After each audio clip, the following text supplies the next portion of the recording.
Hey yo, chat. Oh shit! I gotta start a timer. Gotta start a timer. Hold on. It's so many things I'm running, so sometimes I forget some small shit. But yo, chat, we back.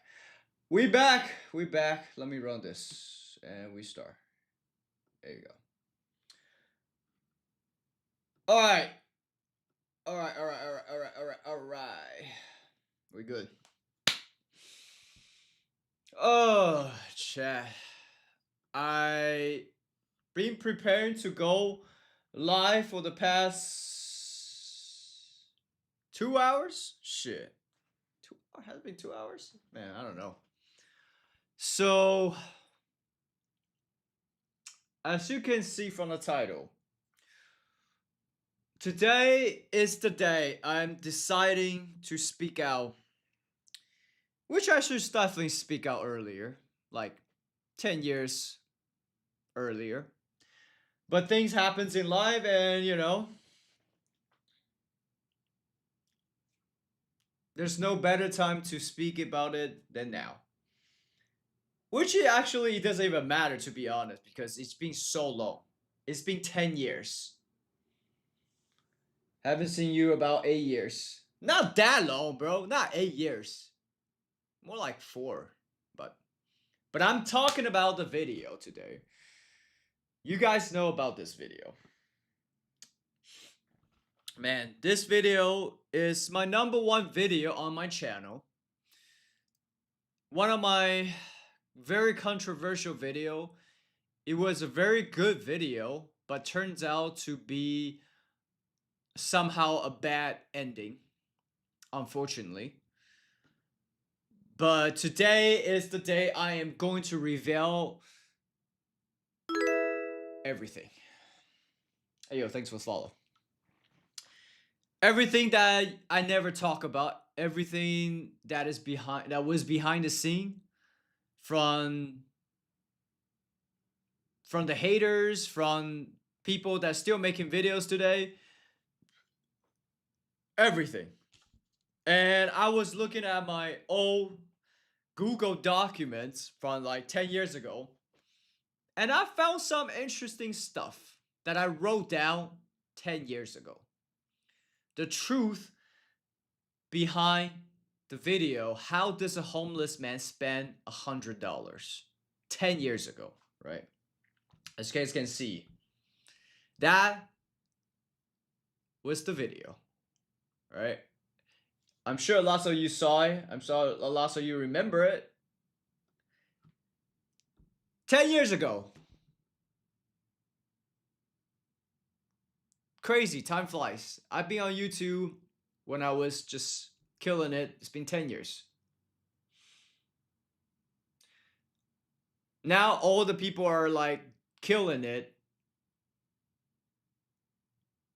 When I was doing YouTube, they were like between 9 to 12 years old.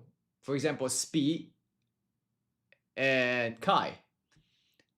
I enjoy their content. I think they're a great creator. I'm very happy the next generation. But at the same time, I just can't believe when I was doing the video, they were like 9 to 12 years old.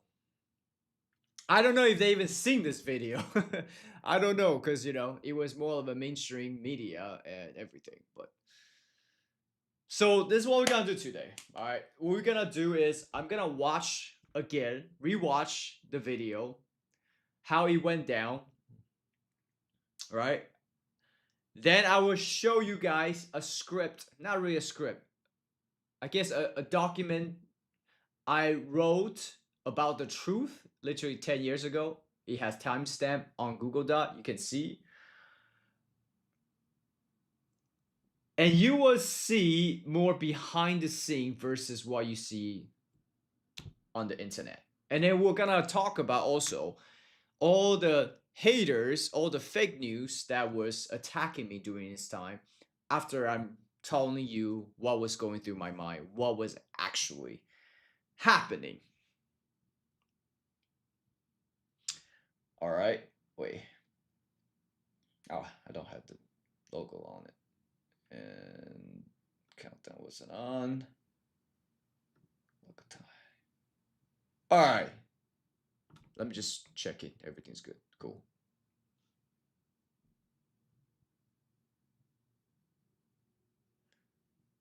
Yeah. So chat, this probably will turn to a video by itself. I don't know, but it's gonna be a long one. So if you've been on YouTube since this video was published, if you remember the day, the year when this video was published, today is gonna be an interesting day because a lot of things you guys will actually didn't know what was happening behind the scene. A more darker, sinister, I guess. I wouldn't even say, I don't know. Just more of a darker side of what was happening. You were 15 when this video was published. Yeah, exactly. It's been a long time. All right, chat. So without further ado, let's get this going. I'm out. It's a 3-trial trilogy, like the Matrix and the Lord of the Rings. This video has 3, right? So I would just watch all 3 first, so you guys can kind of have an idea. For those that have ever seen this video, you have some backbone, and we'll see some of the backlash, the haters, the news, everything, and then I'll tell you guys the truth and what really happened. What really, really, really happened. All right? Let's go. Crazy, man. 10 years ago. Holy shit. All right, let me just put this full screen. Here we go. Man, I miss this logo, chat. The OG knows. That was the logo era. With Vitali, Fuzi, Roman Atwood, and a few others. That was the meta. Bruh. When you give homeless people money, do you ever wonder how they spent it? Today I'm gonna give a homeless guy $100 and I'm gonna follow him and see how he spent it. Hey. Hey, how you doing? Good, how are you? I'm all right. I'm Josh. I'm Thomas. Nice to meet you. Yeah, I just tried to make him up to get me something to eat. I just wanna like give it back to people. Yeah. Not gonna be that much, but Hey, anything's appreciated. Oh, goodness. it's just $100 here. Oh, no way. Yeah, just keep it. It's your money now. Oh, that's... Just want, you know. No, really, are you sure? Yeah, go ahead, it's yours. I'm starting to tear up No, over it's that. okay. Man, that's like incredible. It's okay, it's all right. Can I? Yeah, of course. Yeah, of course. That never has... life. Nice meeting you. I hope you can, have a good use of that money. It will be, sir. Okay, great. See ya.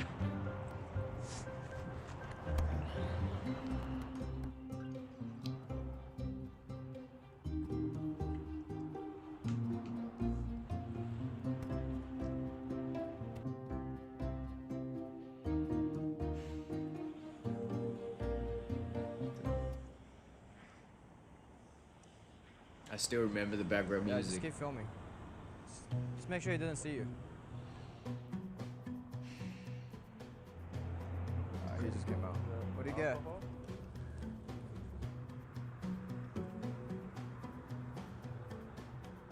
Oh, let's go across the street.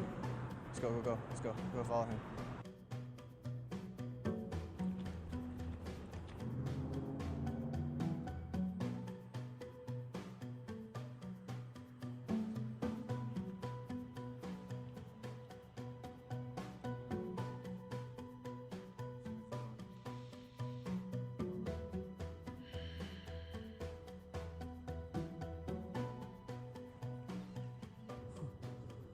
Wow.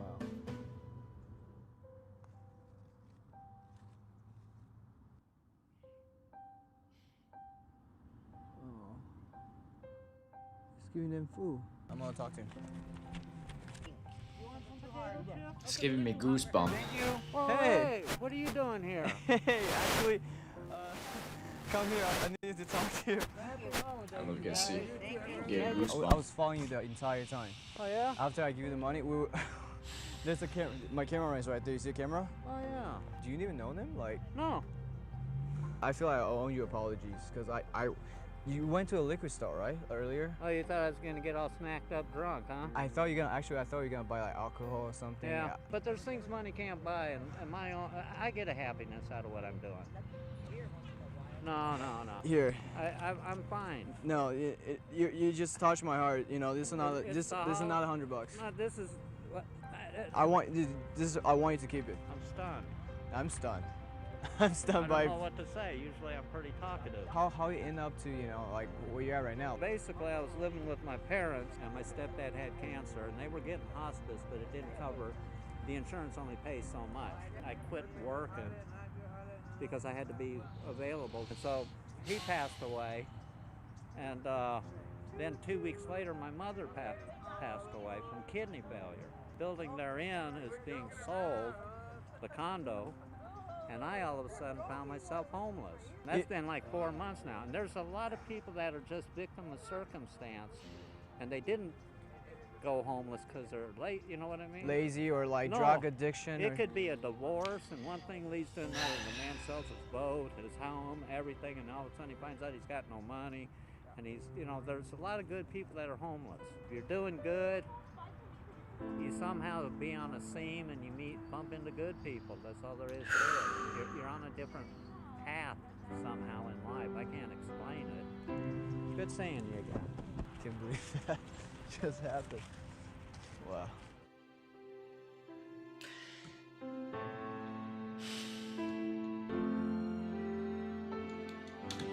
So yeah, that was the video for the first one.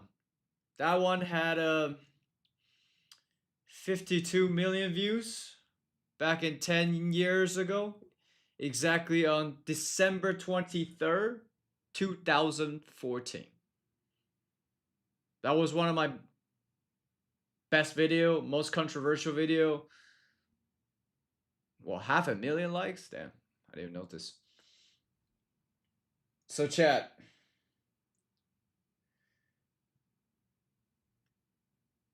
As I'm watching this, I getting goosebumps because I remember every single moment from the video start rolling. I give him $100 to following him, hiding behind multiple cars every single step. Tell the cameraman, I was literally the homeless guy, cameraman, I was behind the cameraman talking to the camera guy because he can hear me.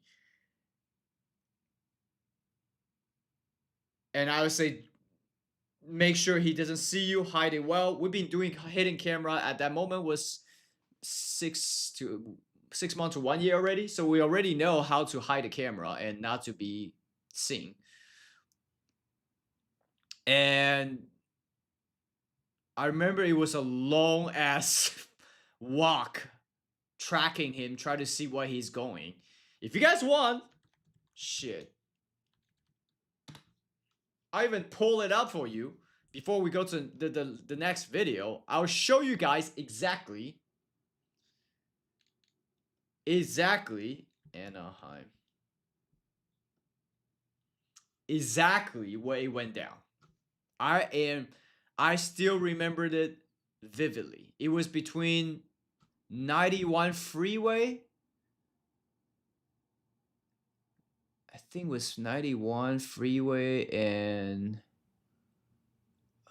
shit, I actually don't remember exactly, but I remember it's 91 freeway, 57. Okay, I need to see exactly.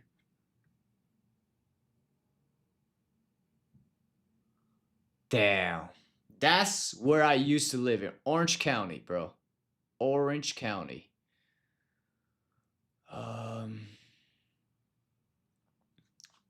Liquor store. Maybe that's how we find it. Liquor store. What is it called? Liquor store or liquor mart? Actually, we saw that somewhere, right? Oh, it was on Euclid. Okay, I remember now. On Euclid. Wait, I can't fucking spell.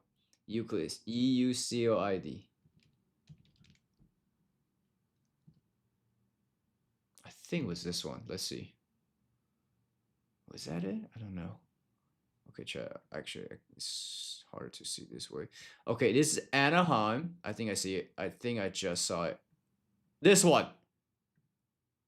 Yup. That's the one, chat. Yup. You see that? That's right. So this is exactly what happened. Let me break it down. We were driving around here, right? Driving by. We saw the homeless guy. I think he was standing somewhere here, right by the freeway, as you can see here. Yeah, 91 East. That's Exactly here. Boom, right here.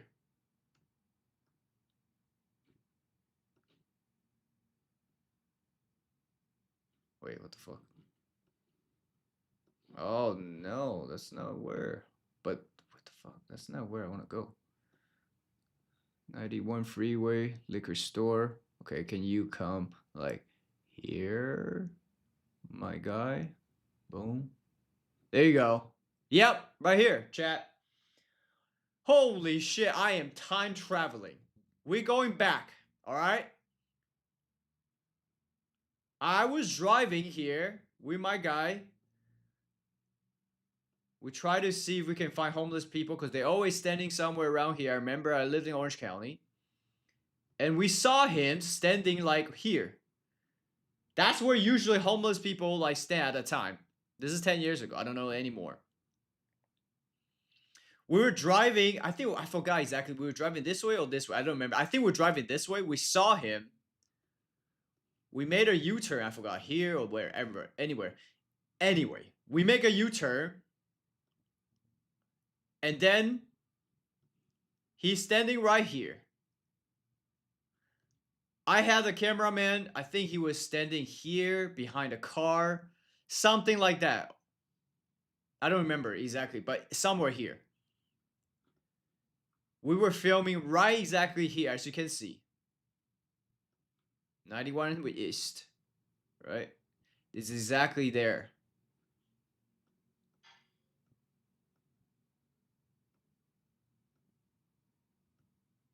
Yep. I remember I crossed the street. I'm like, okay, I know the camera angle. You gotta go there. I gotta cross the street so he doesn't see you. Go the other way. I cross. I go all the way here. All the way calm. I run through the traffic. That's where I approach him. And he was holding a sign. I'm like, all right, cool. That's the guy. Let's see what he would do. And then, after that, I gave him the money. I gave him the money. I ran away, right? And tried to not let him see me connect to the cameraman, because we've been doing this for a while. We know we don't want to run to a camera and he see where the fuck is the camera. So we went back, right? But the camera was rolling the entire time. I say, okay, follow him. But I'm like hiding somewhere watching it. I'm not with the camera guy. So I don't remember which way he got. I think he got out maybe either this way or that way. I don't remember. But then he started going here. Right? You see Anaheim? He started walking. I think he was going towards the camera guy. And he had to hide somewhere so he doesn't see this like a big, camera. Actually, we were hiding the camera anyway, so he can't really see. It's like covered with a black shirt. So the guy keep walking. As you can see, if we keep walking.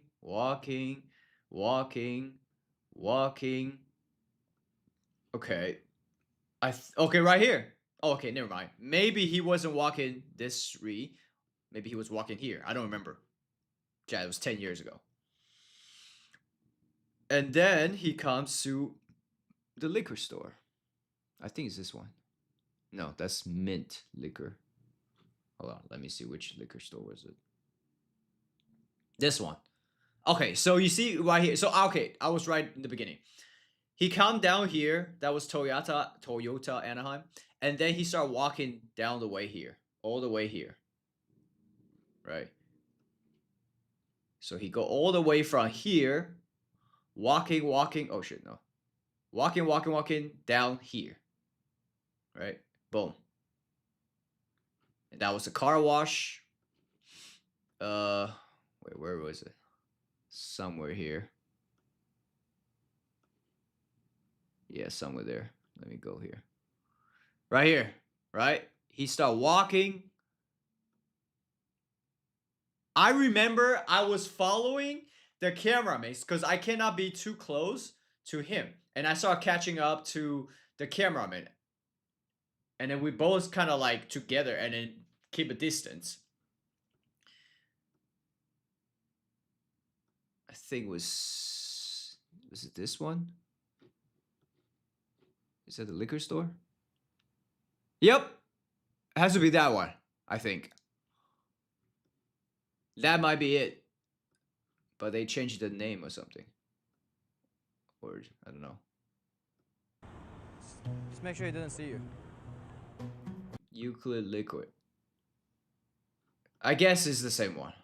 But, wait, is that the same one? He just came out. What'd he get? Euclid. I don't know. I think that's the same one. Yeah, that one. Okay, so it is. So they closed. Okay, so it changed. Anyways. So from there, right, you can see. And where was the park? I think the park was this one. La Palma Park. That's right. I remember it. That was a big park. I mean, he could have gone to a smaller park. But I guess, I don't know, maybe he knows more people in that park at the moment, or even this park.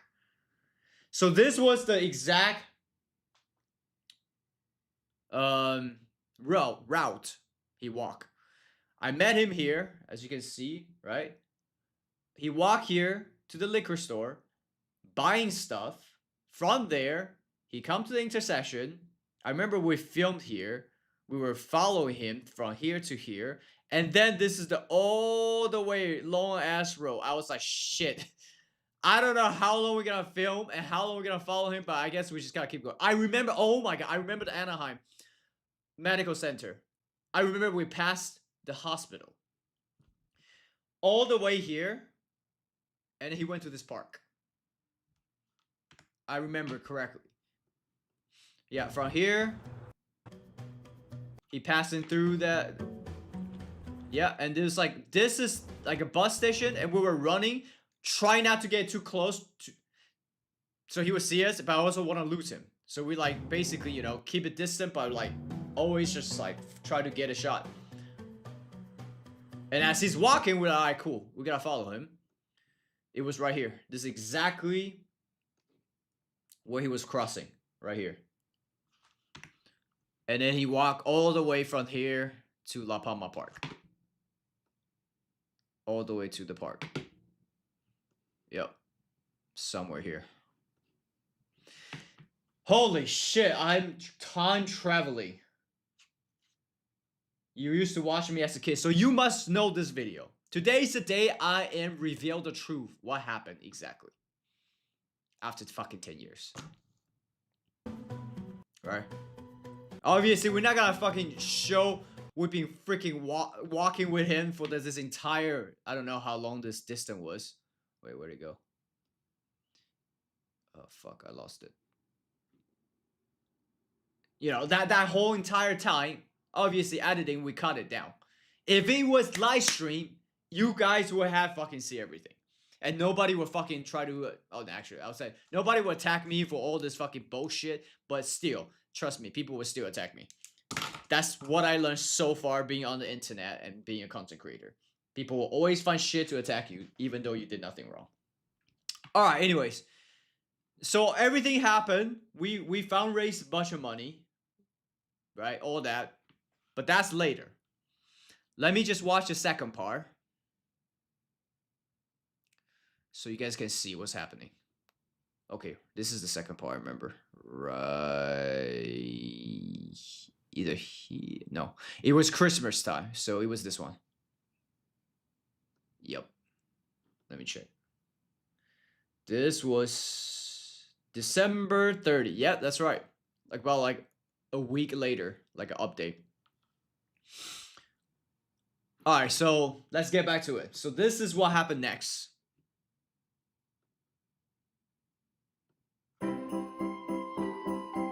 Crazy. 10 years. Alright guys, so right now it's Christmas Eve, and I found Thomas. And I still look the same, I think. Almost. A little bit older, but... No more blonde hair. I was changing that. 10 years later. New style. Anyways, let's just watch this. From the homeless shelter. I just picked him up. Now we're gonna go eat shabu shabu. You ready to eat? Alright guys, hold on. I want you guys to remember every single moment. I just say, I finally found Thomas. I pick him up from the homeless shelter. Now I'm gonna get him to have some dinner. Many things has happened already between that first and second video. I just didn't talk about it and disclose on video, which I will. But let's just watch it. For what 8 million people, 5 million people has seen this video, and 50 million people has seen the first video. That's what they thought on the surface. I would expose the actual truth. But let's watch this for now. Have you been to shabu shabu? Do you even know what that is? I've never heard of it. How'd you like the food, Thomas? Very good. I'm gonna put all this, cook it, and you're gonna eat it. So Thomas just learned how to use chopstick. It's been a while.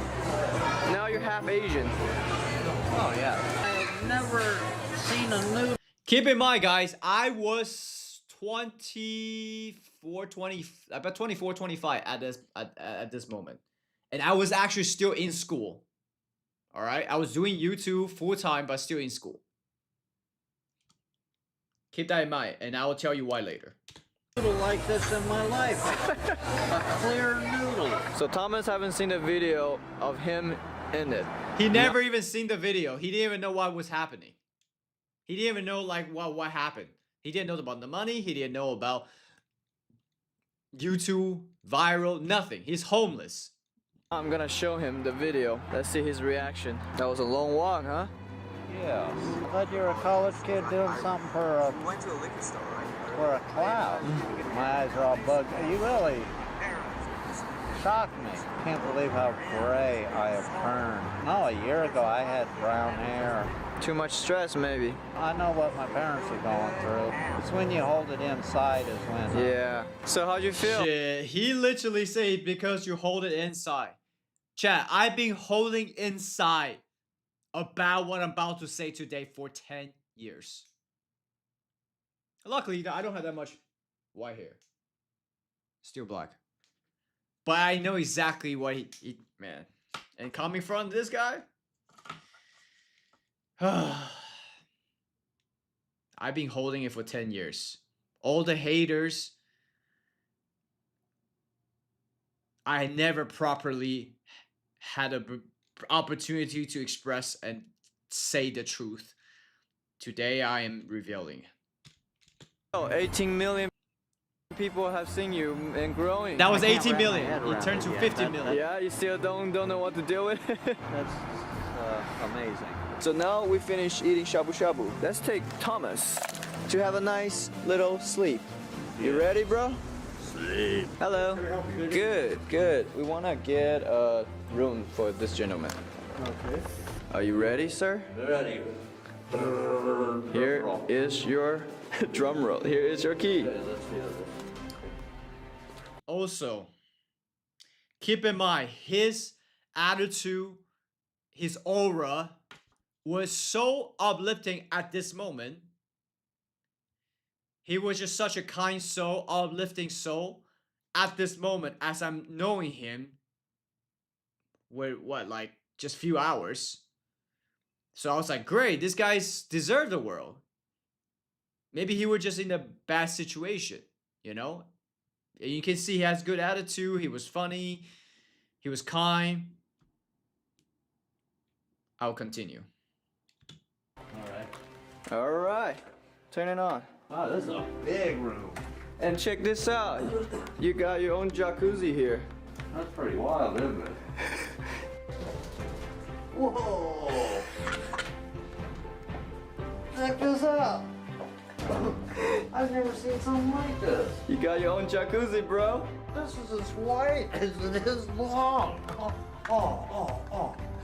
Oh, man. Oh. You see, he was so appreciated. He was such a joy. Can you imagine you being homeless and you finally sleep on a nice hotel bed with jacuzzi and all that? It's just like, holy shit, you know? Like I was talking about Vitaly yesterday. He went from a 5-star hotel to a fucking jail. Imagine the opposite, right? From that such a bad condition to a 5-star hotel.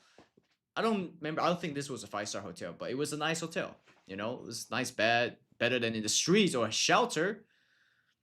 And as I'm watching it, guys, I can tell you I have such an emotional feeling and goosebump. Because obviously this is lots of cuts.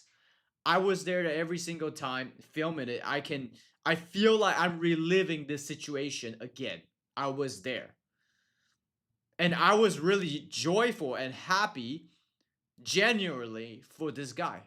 Of course, the video did well. I'm like, great, my career taking off, doing well. But I was way more genuinely, like I said yesterday, Chad. I love helping people. I love giving back. When I saw someone I had the ability to help, and then this is the reaction they gave me, I was just so happy for him at this moment. Little did I know how he became a nightmare after. This is how I wake up in the morning. Look at this, there's enough room to put some people in here. The couch. The couch? Somebody could share the bed. He was telling me at this moment, he's like, yo, this place is so big, I can literally share with other homeless people. I can share with like 3 homeless people, 5 other homeless people I met in the shelter. I was like, oh, this guy really have a good heart. He's genuine. But not for too long. Yeah. But guess what, Thomas? What? All this just for you. Yeah. I'm still full. You're so full? Yeah. All right, man, go to bed. Gotta sleep. So now we're back to his hotel. Got him some food. Got him a little Christmas gift. It's go surprise him. Thomas, how's your sleep, man? I slept great. We got some food. Did you eat yet? No, I haven't. Do you like Hello Kitty? Oh, yes. I lost my last. Merry Christmas, man. You're good. Well, thank you. There you go. Okay. There you go. Oh, cool. Now that You like it? is great. But no, I'm gonna give you a better one. This is I just got him temporary. a temporary above phone. and beyond. You keep doing it to me, buddy. I just can't. Remember I told you I want to have us stay in contact with you then, you know, make sure you're safe, you're in a hotel, you're good, you know? Oh, So many things also happen between, which I will show you guys in a bit and talk about it. and I'm real good. You ready for the next surprise? Oh, hold on. I remember here. Real good. You ready for Right here. It was at this moment Thomas realized he's famous.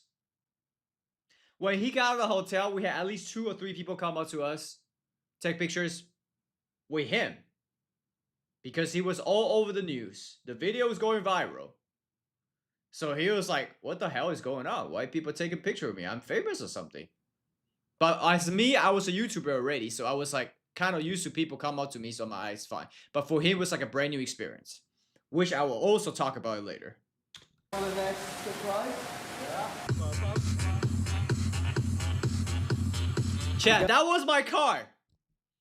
Alright? People think I had money. People think I was coming with money. That was my old school Honda Civic. A typical Asian brokie's car. Honda Civic. I don't remember which model. And you can see on the ceiling right here, behind him, my shit was falling off. Okay? I was not like rich or anything. I was an immigrant kid, came to the US by myself when I was 17, tried to make a life in US, live an American dream, and hopefully I can change my bloodline, bring my family to US, have a better life. That's what I was doing YouTube. But, okay, let's come back. Chat, I'm sorry, I paused so much because it has so much memory and emotions for me during this time. I remember... After even 10 years, this moment I remember so clearly because it was so emotional. We gotta get your haircut. Okay. Ready? Yeah, sure. All right. Every single person in that barbershop already know who he was. They didn't even charge me. Shout out to that barbershop. I still remember up to today. Because they saw the video, they're like, we want to, you know, do a good deeds also. Everything was free. They didn't even want me to pay for it. Are you nervous, Thomas? Sometimes people go in to get a haircut and they end up in the hospital. In the hospital? Oh, man. You see, he was such a humor. You know, he was such a good aura, good vibe, good humor. Like a nice grandpa. All this time, I thought was cool. Everything's fine. Bro, until little do you know, shit turned to a living hell for me. You know, this lady, she's like, yeah, I saw the video on the news. You were such a nice person. That video right away. I saw it on Facebook, and I was like, wow, this is unbelievable. Sometimes all it takes is one good day and it'll turn somebody around if they're like me. And that's us. You're almost saying, I can't beat this very much longer. No matter how optimistic you are and well balanced mentally, it will get to you. All right, Josh. So how'd you like it now? I like it a lot. You approve? Very much so. Great. I got a nice surprise for you. Ready? All right. Go! Get it! Woo! Go, Thomas! Show us some moves! Shout out to Kashmir, the DJ Kashmir. I actually met him through Andrea from whatever. It's a long story. That was his music. And a little back music, a little backstory. He showed me his music, which was on the radio months before at his studio. And he said, this will be a banger. I'm like, oh, it sounds cool. And then I hear it on radio. I'm like, oh, shit. But anyways, backstories. Thomas! Yeah! You ready? Yeah. You ready to go in? Yeah. All right, turn around. Yeah, now we did makeover for his clothes. And obviously everybody knows him. Oh, here obviously they didn't give it for free. I pay for everything here. Yeah, this is Thomas. Thomas, how are you? Very good. How can I be of great service to you? Yeah. That's it. Take your time. No rush. That's it. Okay, I think so. Let me see You like that. to see that little please? Well, eat that. Hey. Oh, beautiful.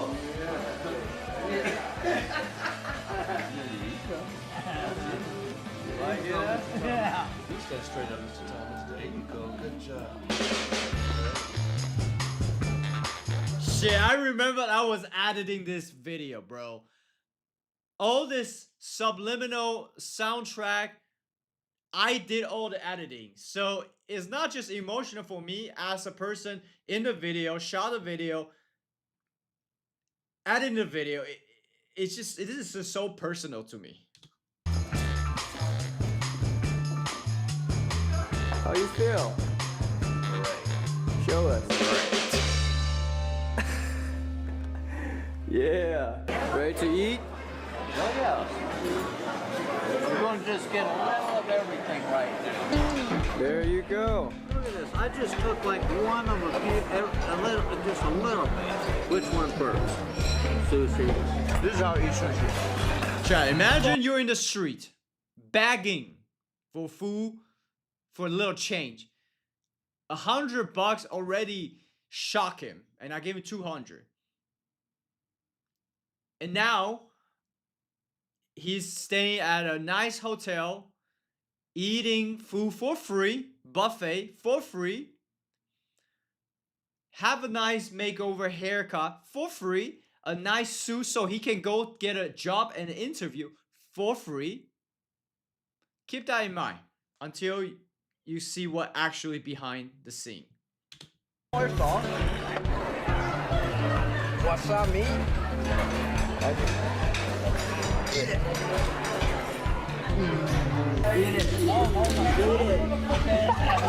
If you can get any job in the world, what kind of job do you want to do? Like to travel.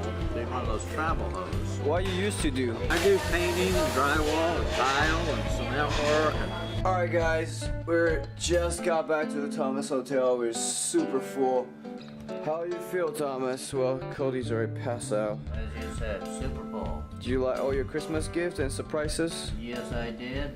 Thank you very much. Yeah, man, pleasure. Thank you. What would you do for, let's say, $100,000? I might jump out. So this is when I found out how much money has been raised. And I was wanting to keep a surprise for him. So this is why I was kind of teasing him, like, what would you do for this much money? And obviously he think I was just joking. He didn't think it was real. But chat, I honestly wish I had never started a fundraise, the Indiegogo. Because it turns out to be an absolute disaster. I was just doing it because everyone asked me to do it, right? Everyone asked me to do it in the comments, which I will talk about later in the documents. And I said, okay, I'll do it. You know, maybe raise 10,000 max, which already a lot for a homeless person. And he just went crazy. And what come with money, it just became so fucking sad. To him, to me, the entire situation, which I will show in a bit after this video. Of an airplane. When I come into some money, I'm going to go to 3 different shelters that help me out, and I'm going to buy a bunch of bus tickets for people. That's what these people need. They got places to go too, either medically or they get help with agencies. Hi, Thomas. Merry Christmas. Yes, and I'll see you tomorrow. Yeah. Okay? All right, good night, Thomas. Night, Thomas. See ya. All right, good night. We just walk out of Thomas' room, and he has no idea about the I only tell him that people are helping him and donating money, but he has no idea how much it has been. Thank you guys so much. I cannot believe how much we have raised the money within only 4 days. So I just got a P.O. box. Some of you guys want to send him stuff or letters or encourage him, something like that. I'll put it in the description box down below. I want to help him to not just have a job. I want him to have a career that he really passionate and love to do. Chat, I always believe that, even to today. It's been 10 years. I say the same thing, even yesterday at Kai's application, whatever. I always believe you should work something you're passionate about. Of course, sometimes you gotta, do things you don't want to do. But, we only live once. What's the point to have all the money and you hate your job and hate your life? That's why I wanted to help him to get something he liked. That's why I asked him, what do you like to do? He said, I like painting. I like to be a travel host. If you saw the video earlier, I was truly trying to help this guy. I put all my energy into this. He doesn't really eat healthy, but I'm trying to get him back to eating healthy and working out. I'm preparing and planning a big, huge surprise for him coming up soon. So he's gonna be surprised. We're gonna get him either home or apartment, take care of. He's gonna have a home. He's gonna have a place that can call home. It's because of you guys. Thank you so much. It's amazing. So make sure you guys subscribe so you get a notification when I post the next big, huge surprise that's coming up soon. Stay tuned. I love you guys. You guys are amazing. Without you guys, none of this will happen. Thank you so much. Yeah, so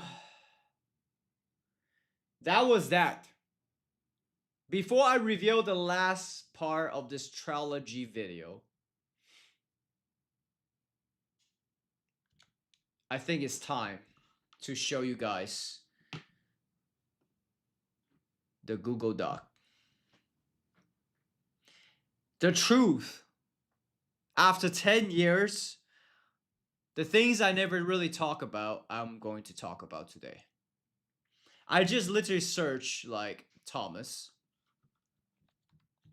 Wait, Thomas already. Okay. So you can see some documents here.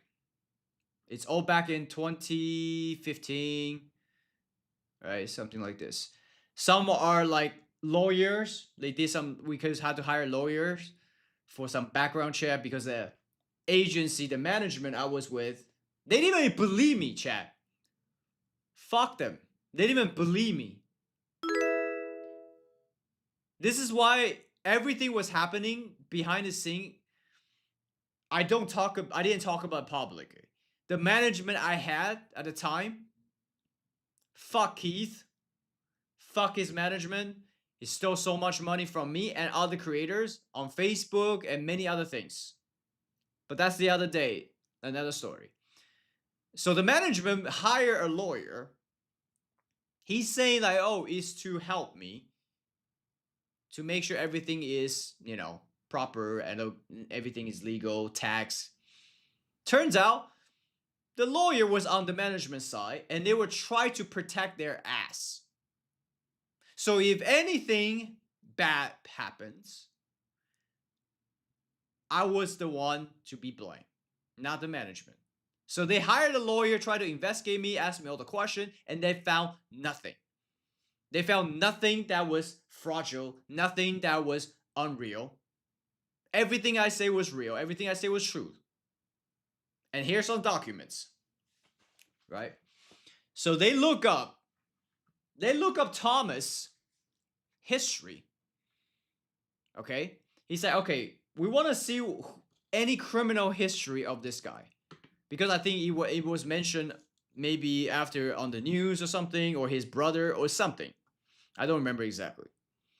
So they look up his core history. As you can see, chat here. This is all the core history when Thomas was either being arrested or detained or something like this. And you can see here, arrest back in 2011, arrest back in 2010, 2013 unspecific, Orange County supervisor, blah, blah, blah, blah, blah. Citation, okay. Complaint, 2011. All the way to 2014. Right, the time when the video happened. So yeah, there was quite some complaint. Not all the arrests, but a few maybe. I see so far 2, and some citation complaints. Maybe because, I guess you're as a homeless person, you get lots of complaints. But that was the background, right? Arrest background, core background. Now, I actually never even seen this, or I don't remember. So this was a timeline. I remember the lawyer. I think he interviewed Thomas with me not being there. This is a document. I don't know if you guys can see clearly. Let me maybe make it a little bit bigger so you guys can see. Zoom in 150. There you go. All right. You guys can see a little bit better, I think, right? Let me see. Is that better? Or maybe more? 200? No, it's too big. Wait, actually, yeah, that's fine. No, 150 better. Let me do 150. So you guys can see a little bit better. All right, cool. So you see here. 2015. Wait, hold on. It go all the way. Wait, hold on. Let me see. Okay, yeah. Interview stepfather. Okay. That was the 3rd video. April 4, 2014. He was arrested. I guess there was a case number. He was again arrested April 25. Public intoxication. Huh. So he was drunk. Here's something actually we never talk about, Shab. After the first video, we took him to a Thai restaurant. And I was like, so, Thomas, you don't drink or anything like that? He said, I used to be an alcoholic, but I quit. I only drink Coke, soda now. I'm like, that's great. Good for you. As you can see, he was an alcoholic. But I did not know. I didn't even know any of the criminal history, which I will talk about a bit later. In here, what is this one? Oh, this was when we did our interview. 2015. 2014, what is this? Case number. There are 4 hearings listed. There's about 10 sentences each. It's possible that 4 hearings equal to 4 tenths. I don't know what is this. Some other law stuff going on. He was sentenced to jail for 45 days. Okay. So he was in jail for 45 days. Thomas says mother died 1 to 2 weeks after incarnation. He said he's on the will, and that condo he lived in was bequeathed to him, and that Karen Peter froze him out while he's in jail. So I remember, I don't know all this name and stuff, been 10 years, but I know he was telling me his mom died from cancer or something like this, and then he had like a condo, but it got taken away from him. So this lined it up, whatever this lawyer was researching. Okay, 45-day sentence. Yeah, so he was in jail. I think it was intoxication or some shit. The absence of purchase price implied a property transfer. I guess he has no money or something, so there's something about the property. That's why he became homeless. Okay, blah, blah, blah. Doesn't matter. He suffered blood infection. I remember he had something with his health. Refers to a homeless shelter. Okay. 1 week into staying at homeless shelter, they tell him in the general location direction because that's where lots of homeless people aggregate during the day. Okay. Oh, okay. So this is when the lawyer interviewed Thomas. He told him why he chose that park because this is basically where the homeless people were hanging out. Basically, I think that's what he says here. This is according to Thomas' recollection. Yeah, you see, this is definitely the lawyer typing this because I don't remember I ever even see this document. I'm going to go through this. This is according to his collection and interview. He said he was. What is this? When day was this? Oh, okay. He said he was flabbergasting and didn't know what to do with so much money because that well exceed his expectation. He didn't need to panhandling anymore during the day. Thomas also talked about how he feel the need to give back. He thought that given that he has so much money, $200 at the time, he could spend some of it on food and give it out. He does not have a phone. He thinks to go to the park the homeless shelter told him about. He started walking to that direction. Exactly. So that's when the lawyer was interviewing Thomas behind my back, and this is what Thomas told him. And he say he bought 4 loads of bread. Well, that's very specific. 4 loads of bread, potato chips, under £5. Okay, I think the lawyer was from UK. That's why he said pounds. So like under $5, something like this, $5-10. He went to the liquor store because at the time you had to think about it. I gave him $100, so he spent around $5 to $10 on it. So he still have like 90%. He went to a liquor store because he also said it was a mini mart. Okay, well, he was typically begs to get on the bus. He said he didn't know the area well and went to this store first because he didn't know if any more stores were along the way. So he was going to the park, but he didn't know if there's any other store along the way, so he went to the mini mart. That's what he was saying. He estimated that based upon the description of where the park is, it would be roughly a mile from the initial panhandling point, which is around the freeway. He says that he went in alone, left alone, and did not see Josh following. No shit. No shit, he didn't see us. We were following him from far with a fucking camera hidden, hiding our body behind a car and filming that shit. No shit, he didn't see us. Says store roughly halfway in between parks. Okay, so this was the evidence, I guess, document the fucking management, you know, hire or the lawyer to investigate because they didn't even trust me. Sure, fine. You don't trust me? Here's the fucking proof. You can talk to the homeless guy yourself. All right, next. This is what I'm finally going to reveal. As you guys can see, there's like a couple of versions. Right, there's version 5, 4, 3, blah, blah, blah. I will show you the undeductive version. Because all this version is the lawyer say, oh, take that out. It doesn't look in public, blah, blah, blah. And I trusted the management at the time. I was naive. I thought they were my friends. I thought they were my people. But no, they were sneaky motherfuckers. Not only stole money from me, but the entire time they were snake. But guess what? God protected me. I was true to myself. I never did nothing wrong. I still had the original document I wrote on undeducted. You can see all this. They were like, oh, take that out, blah, blah, blah, blah, blah. I will show you guys the real shit. The real thing that I wrote. You can see here, the truth of how does a homeless man spend a home? The truth. And let's see the timestamp. Last added was May, July 6, 2015. 10 years ago. All right.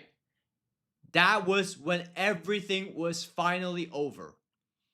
I wrote it down, and I think that was originally actually was a script or some type of talk point I would wanted to make for the final video.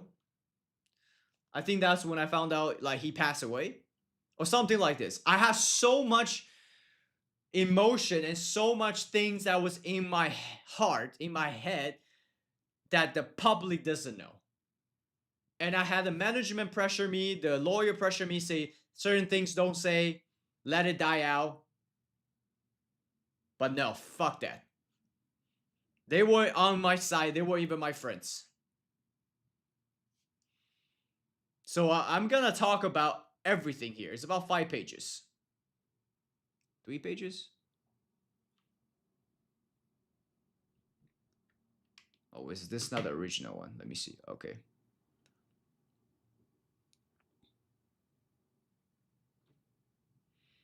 Let me see.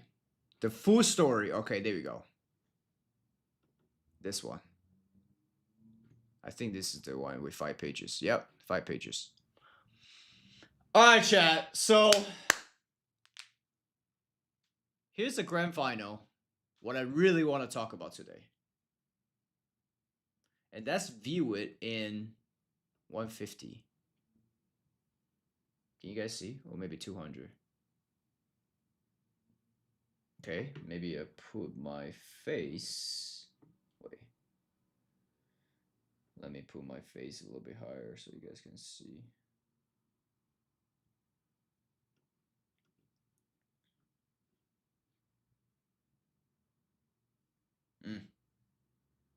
Maybe here.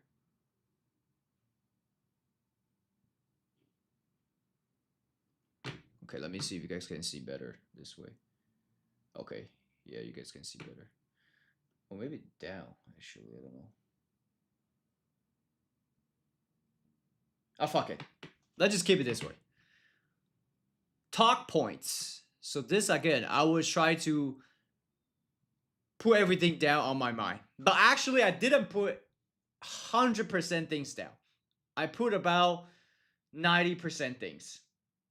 There were still a few things I didn't put it down, but I'm gonna talk about it. You guys ready?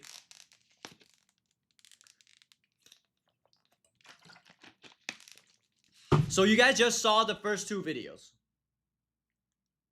Now, let's see a little bit behind the scene what happened. So here I say, hey guys, I know there has been a lot of question and confusion about Thomas and what has happened over the past few months. Wait, hold on. Before I continue, chat, before I continue,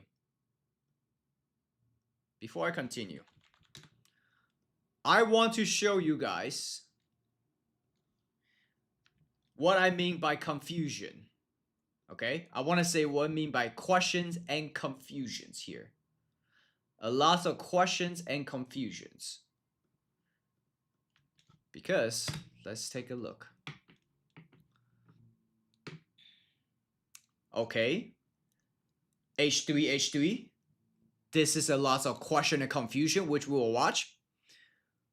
But I want to show you on the news. I think I just gotta put fake because that was the keyword at the time. Yeah, and I got some other people. Okay, here we go. Let's see this one first. I don't know if this is the one.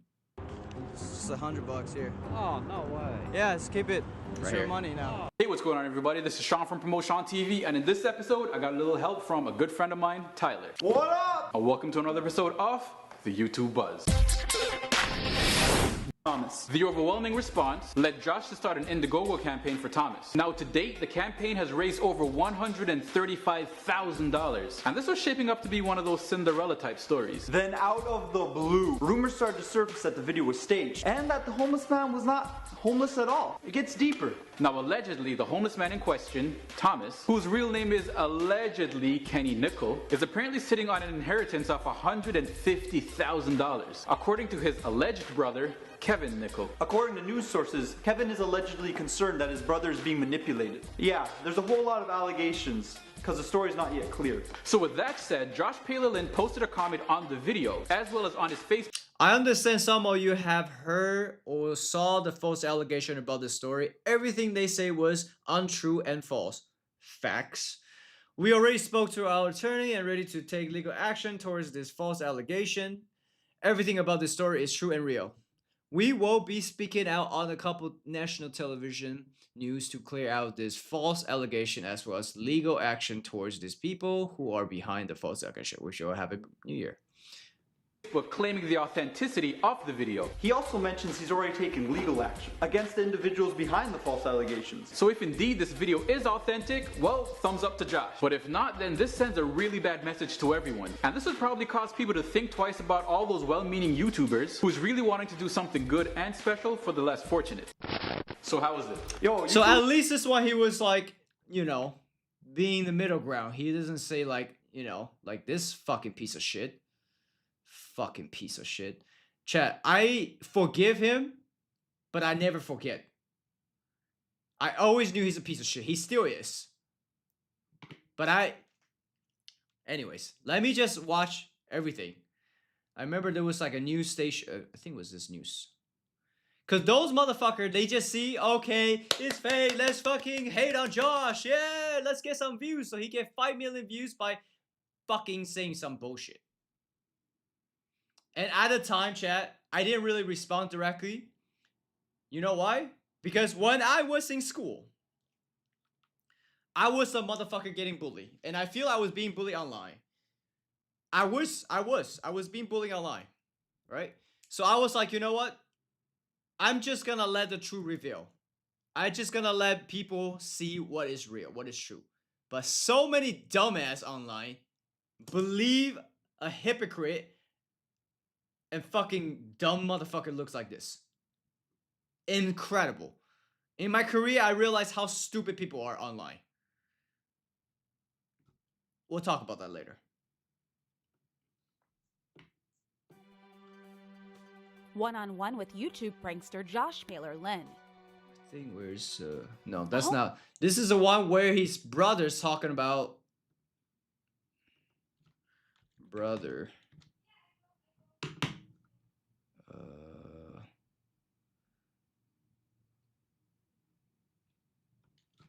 On the news. Chat, you know what I'm saying? I'm trying to find.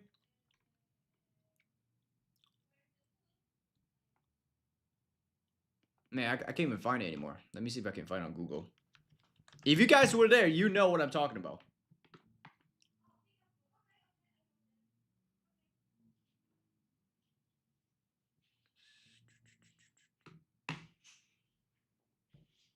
Brother of the homeless man.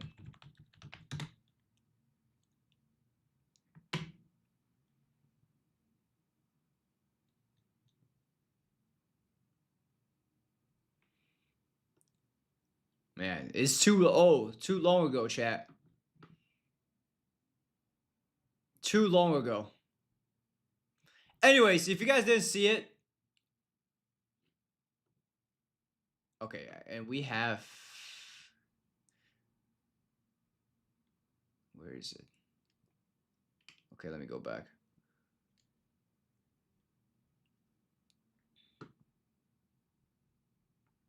Wait, where did it go?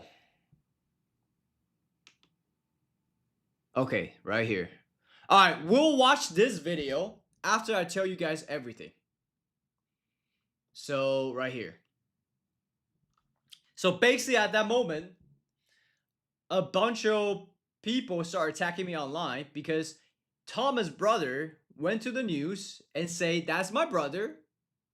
He's not homeless. He has money. He choose to be homeless after he said he's not homeless. And then say he choose to be homeless. Contradiction. And then say he's been manipulated. Blah, blah, blah. They just want to get the money. What kind of sick family, brother, with blood related, go to the news based off jealousy to bring his brother down? Like, how did people at that time not seeing this? And they just, oh, that's his brother, it's credible. Fucking dumb.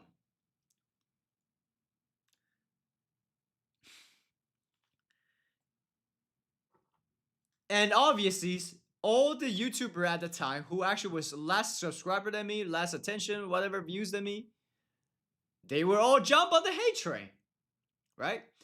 Because they're like, oh, here, finally, it's our opportunity to get some views by some justice. When the justice is a fake news, is false.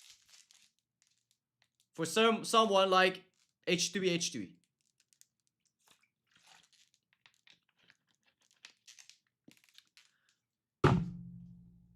Anyways, let me continue. It just kind of boiled me up even 10 years later. Because I know I did nothing wrong. I did everything I could for the best thing I could. Anyways, about Thomas, what was happening over the past few months. And before I say anything, I want to tell you that this video is for you, my fans, who got me where I am today and who has always support and be there for me. And for those who have been genuinely about to support Thomas along the way, so you can know the facts, the timeline, and the whole complete story that happened during this past 6 months. I'm not going to feel angry or try to defend myself for any accusation when I know I did nothing wrong and had no guilt about helping someone. I still feel this day, 10 years later, because I know I did nothing wrong. Everyone who was hating on me actually owed me an apology. From the news, from Ethan, from all the other YouTubers that were jumping on hate train based on the fake news. So here I say on December 20, 2014, my cameraman and I went out to film Social Experiment to find out how a homeless man would spend $100. After driving around Fullerton, Orange County, we came up Thomas on the side of the 91 freeway around 1 o'clock. Yeah, it was like a 1 p.m. We then followed Thomas after giving the money for about 10 minutes before he walked into the liquor store, which I showed you guys earlier on Google Map. And then my cameraman and I start following him for another 45 minutes where he began handing out food to the local homeless people in the park. I then revealed myself and apologized for misjudging him, as you guys see on the video. Once we have finished filming, my cameraman and I wanted to get to know him more and took him out to eat at the local Thai food restaurant I told you guys before we drop him off, back off at the homeless shelter.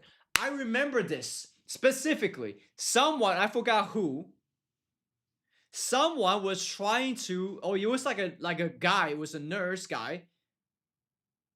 He went on the news for his 30-second fame, trying to say, oh, I saw Josh was with a homeless guy in the car.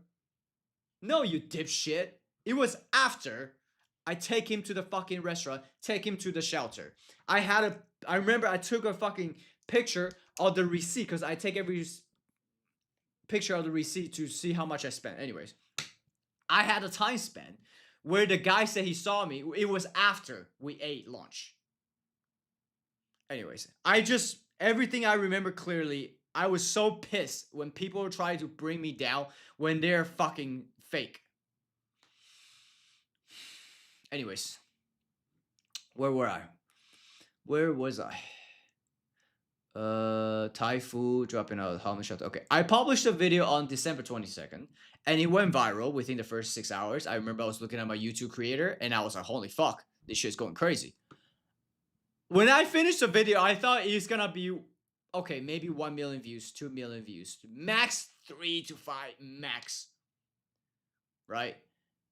I still remember, this stupid ass internet haters online, you were like, oh, everything was staged, everything was planned. Josh knew this whole time it would go viral. Josh knew that this is a great idea. He planned everything for the Indiegogo to raise money. He knew he's gonna take the money.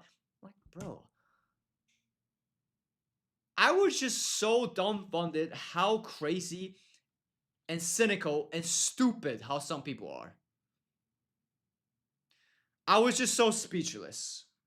I just never encountered so many dumb people and fake people and want to just ride the wave in of a fake hate news. Okay, anyways.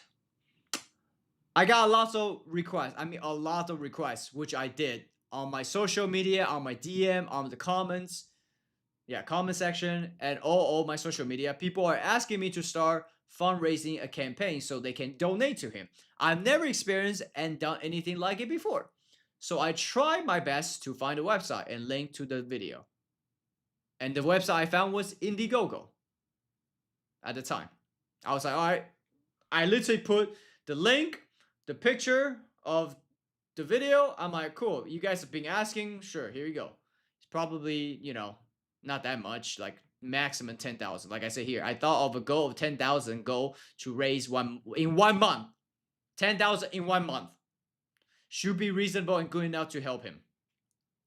But who knew within the first 12 hours, it passed $23,000. My goal was 1 month, 10K maximum. In less than 12 hours, we doubled it.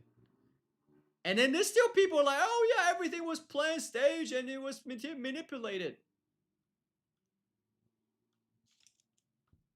You know, I was shocked and amazed by how many people are willing to give him by a second chance in life. I was truly shocked. I was never even thinking, okay, yeah, this is my money. It was never even pop in my head. That was not how I was raised. And it just doesn't make sense to steal from a homeless guy for public money. It's like, how dumb are you to even have that idea in your mind? I can't believe people actually even thought I would even think that. It's just crazy to me. And keep in mind, I didn't have that much money. You saw I was driving a broke-ass Honda Civic. But I had integrity. And that's what was pissing me off. That even I had integrity and all that shit. Man, people are still hating. It's just insane. Only 21 views, pack it up. Bro, I haven't gone live for like a long time. Watch how I go from here to top. Just watch. And I was like shocked and amazed how many people were willing to help me in second chance. I was so happy for him. Where is it? I was so happy for him because I know I might not even be able to help him more than because I know I might even be able to help him more than I thought, which is true. I thought that was it. You know, that was the video and I'm moving on to do my other videos. And I was like, holy shit, we could do more. This is gonna be a great series. I can help this guy change his life. That was my initial thought. So I went back the next day and tell him right away that people are donating money to him. And I wanted to surprise him with something, which you guys saw on the second video, right? I played earlier. I wanted to surprise him with something, which at the time I wanted to surprise him with an apartment or a house. Guys, keep in mind, I was about 23, 24, something like this at the time. I had no clue how buying a house worked, getting an apartment, how much it costs. I was a kid still at the time. I didn't know shit. I just have a heart. I'm like, okay, all this money, at least maybe we can help him to get an apartment for a year or two or something. So he's not sleeping in the street, in the shelter, sick, whatever. That was my thought.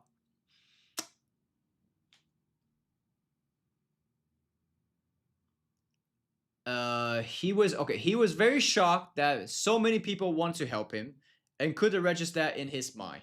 I told him, don't worry, man. You will not stay at the same shelter anymore. Because he was telling me that he has to wake up every morning at 4 a.m. I actually don't remember this, but now I'm reading it, I start remembering now. And leave the shelter since they close at 5 a.m. or something like this. I don't know. I told him I wanted to use the money to help him stay out of the shelter and to make sure he is safe. He was very grateful and told me whatever money I spent on him, he would like to pay back. At this time, he still don't know the exact amount. Okay, he knows like people are donating. And I'm like, bro, I'm just a college kid. I'm a YouTuber. I actually don't make that much money, right? I had to pay everything from gas, myself, taking places, hotel room. I remember specifically, I paid, I think it was $200 or $400 for his hotel room for like 2 nights. I don't even spend that much money for myself, chat.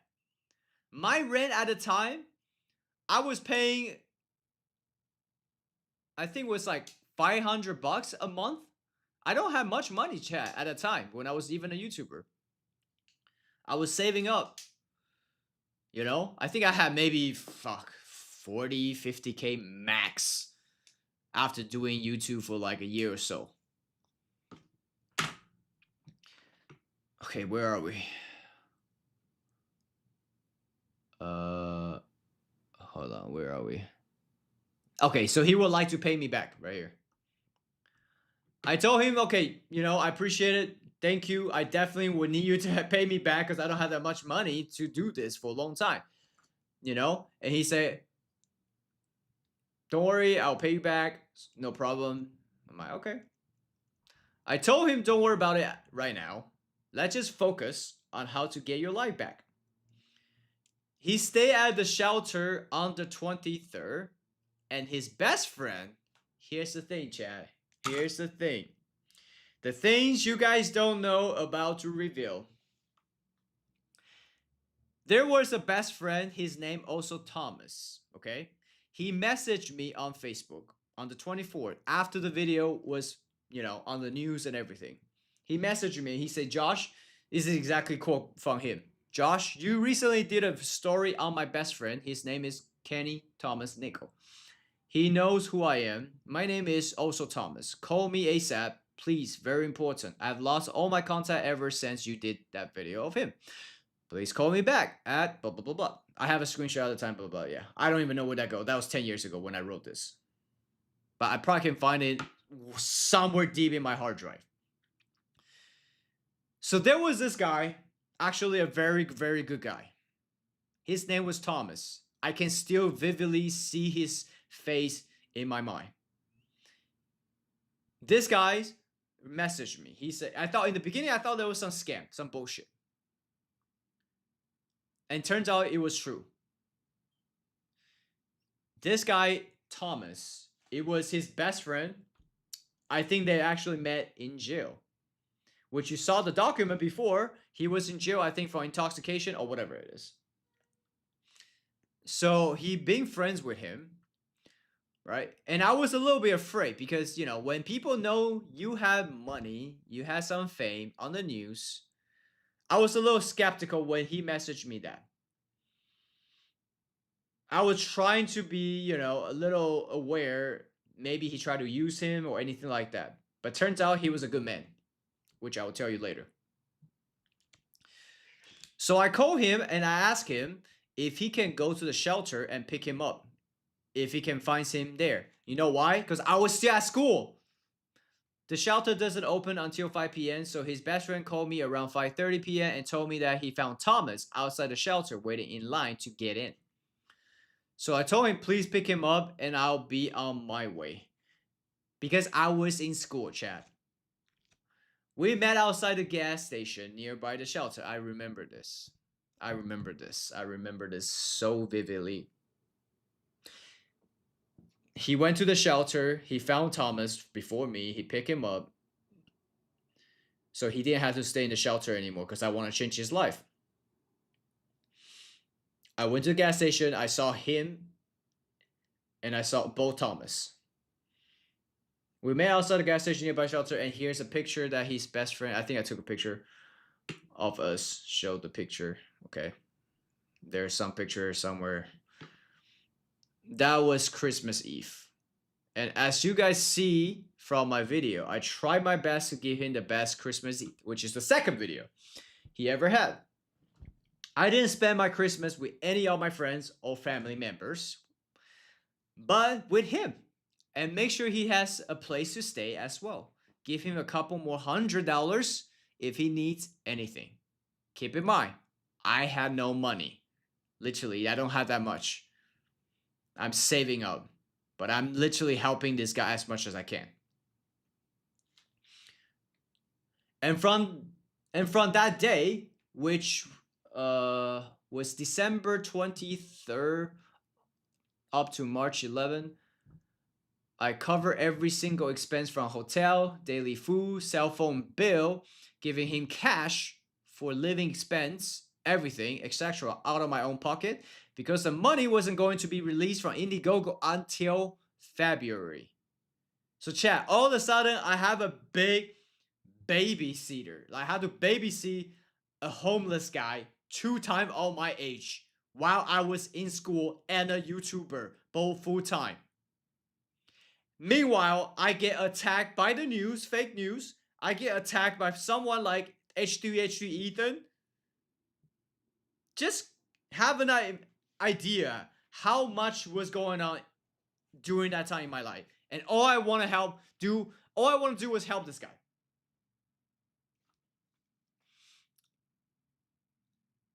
So I pay everything nearly 25,000 within 3 months.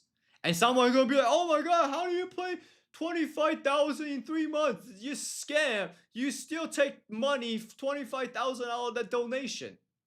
Well, do you know how much it costs for lawyers? Do you know how much it costs to arrange everything? Flying his father, paying for everything, which you say more what I was paying. I had everything receipts.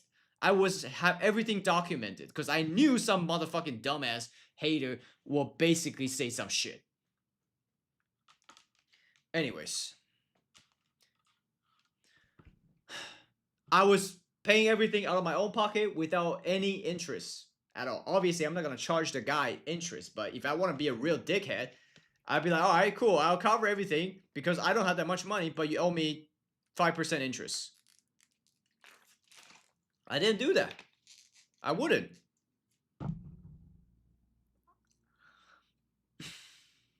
Then a couple days later, we start getting attacked by many misleading information both online and on the news, like I told you guys. Thomas, here is the crazy part.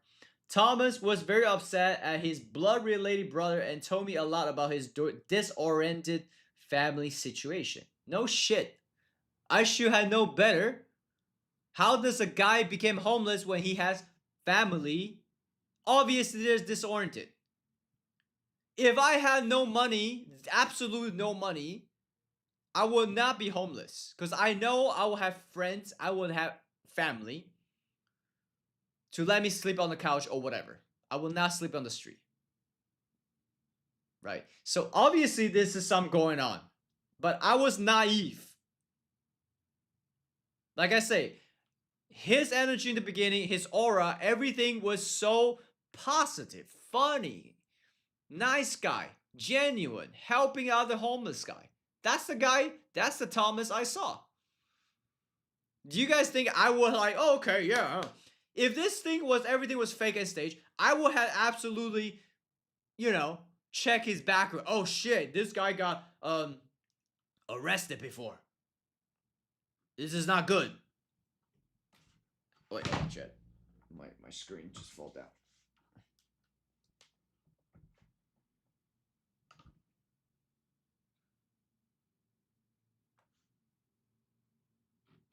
Wait, chat. I gotta fix this real quick.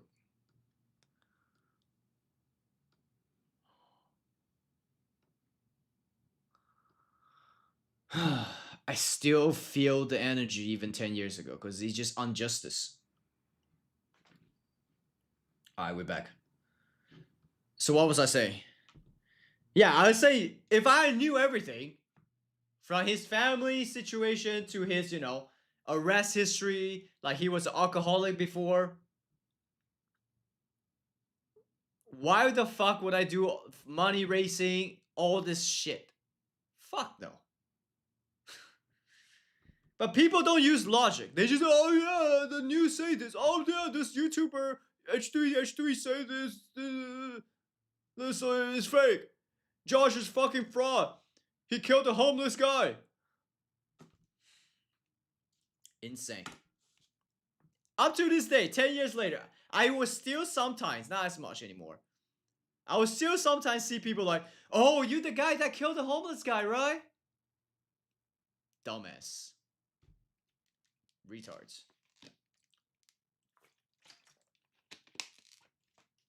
Anyways, let me continue.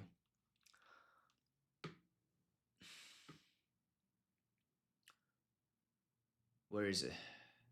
Okay. I had to calm him down and make sure he can adjust with all the spotlight attention on him. On January 5th, we both stayed at a hotel in Hollywood to have 4 interviews the next day and clarify all the false attack and accusation. Shit. Chat. Immediately I became his manager. I had to like get the the news email me all the time. Here, this is Fox News. Here's KTLA. Hey, we want to interview him. Blah blah blah blah. I had to like manage this guy now. Meanwhile, paying every single expense. I still remember he told me he is a very private person and tried to get used to all this spotlight attention. He was telling me with a smile face like, Josh, this is so strange that people just come up to me and want to take a picture with me. I told him I know, and I was trying to help him. Cope with new lifestyle and prepare his mentality to receive large amount of money. So chats, this was originally, I wrote this for like a public video script. Not script, but like, top point. I just brain dump everything. Here's something you guys don't know. And I have never talked about this publicly. I only talk about privately with a few people. What you guys have never seen was ever since his brother attacked him on the news.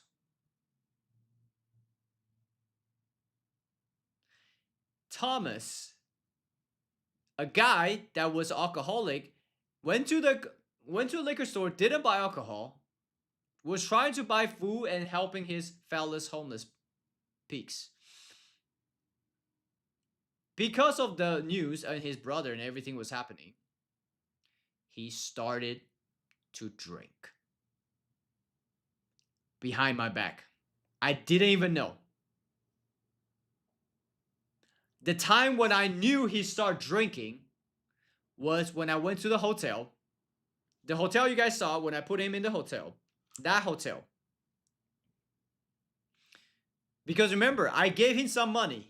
Because I want him to buy anything he needs. Chips, food, drinks. Obviously, non-alcohol drinks. Because he told me he doesn't drink alcohol. So I trust him. I know he's not going to drink. But because of the brothers' attack, the news, everything. I arrived to the hotel. I saw 6 packs of beer. I was in shock.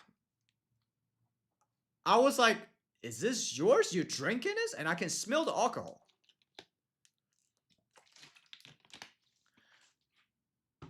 I was like, are you kidding me?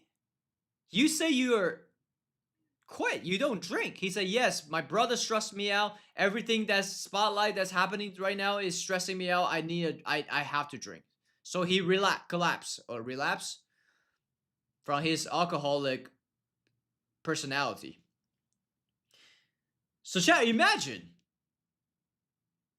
This is, meanwhile, I was getting attacked by the news saying that this is fake. He's not homeless. He has money. He chooses to be homeless. And being attacked online by multiple YouTubers. Oh, almost forgot. There was this guy called Troll Munchies. He later apologized to me. But he was attacking me nonstop on Twitter, deleted tweet attack, and he had my number.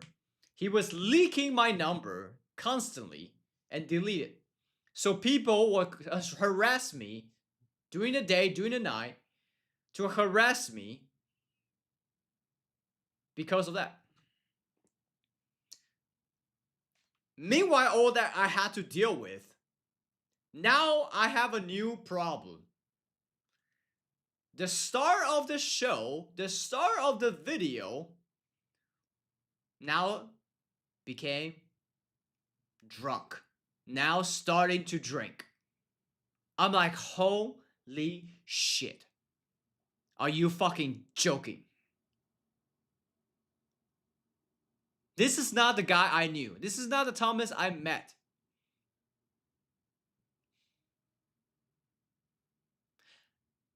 You know how many shit I was flying about my head at that time? Meanwhile, everyone is attacking me online, on the news. I'm like, fuck. If people found out this guy is drinking now, I'm talking about drinking. Like he wake up, he drink 4 beers. Drinking. He wake up and drunk because he's stressed. I was way stressed. I'm like, shit. Now, it's like a prophecy fulfillment of all these haters and fake news. Because if people see him drinking and drunk in public, oh shit, look. He's drunk. That's the guy. I'm over. My credibility is finished. Now everybody think this video was bullshit. Everybody think, oh yeah, he was alcoholic. You see? He would have brought fucking alcohol. There was like so many multiple things that was coming at me at once. My career, how can I tell the truth? How can I even, should I even tell the public that he started drinking now because he's so stressed because of the fake news? But who's gonna believe me now? Saying that, oh, why he drinking now? He was drinking before. He was alcoholic before. So you're fucking bullshit. You're fraud. The whole Indiegogo campaign was fraud. There was a million things on my mind because I was in this situation. Meanwhile, I had to make sure my budget, I don't have all this money. I had to take care of him. But, Chad, do you understand how bad it became when he would start drinking? His personality completely shifted. He went from the nice, genuine, funny guy to someone I don't even recognize. I'm talking about someone become greedy, someone become angry, selfish. It's just a complete opposite of the person that I met.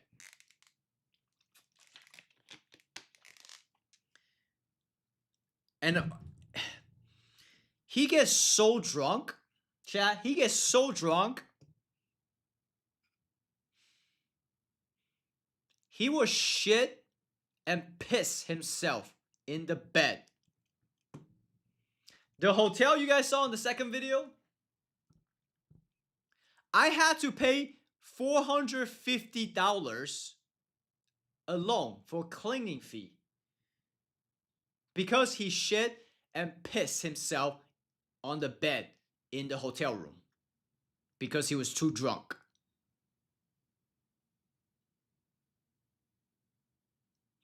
And I cannot, at that moment, I couldn't tell the public what was going on because of the circumstance.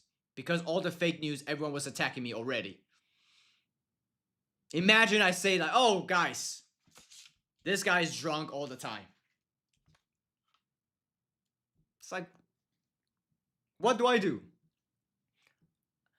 Meanwhile, I have people, haters, calling me day and night on my cell phone, try to harass me, try to call me a scammer, fraud, tell me to kill myself.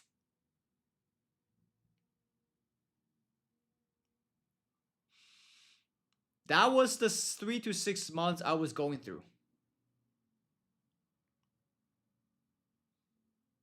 I should have filmed a behind the scene of everything. And I could have released it today, 10 years later. But I was so stressed. So stressed. The most stress I ever in my life. Because I feel like my career could be over. Because I was helping genuinely a homeless guy that I thought he was genuine. He was not drinking.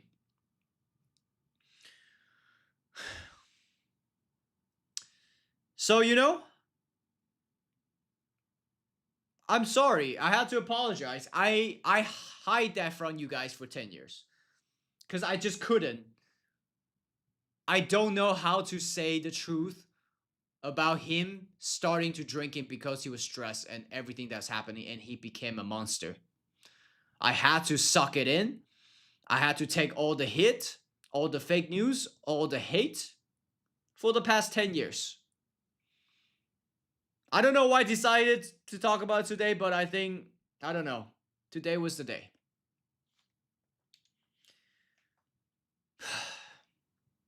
There's more. There's more. There's way more. If you think it's crazy, there's a lot more you haven't heard of. So much more. Let me just continue. Okay, so we finished about helping him cope with a new lifestyle. Okay. Now, and it was one challenge after another while I'm getting attacked by the haters and the news that I talk about it. I'm trying to figure out how to create a bank account for Thomas because he had absolutely no ID with him. He lost all his ID, and without it, he cannot create a bank account. And this is why I was also stressed because I didn't know if I couldn't make another YouTube video like a normal prank video back then. Because now I'm stuck. There is this homeless guy, allegedly fake fraud that I had to take care with and drunk and I had to hide it from the public and pay with my own money. Meanwhile, I cannot make a new YouTube video because everybody is wanting to know when he's gonna get the money, Josh. Huh? Josh, when is Thomas gonna get the money? You're not gonna take the money, right? You better not take the money, right? You're a fucking scammer. You're a fraud. That's what I was getting every day. Meanwhile, was just trying to help someone.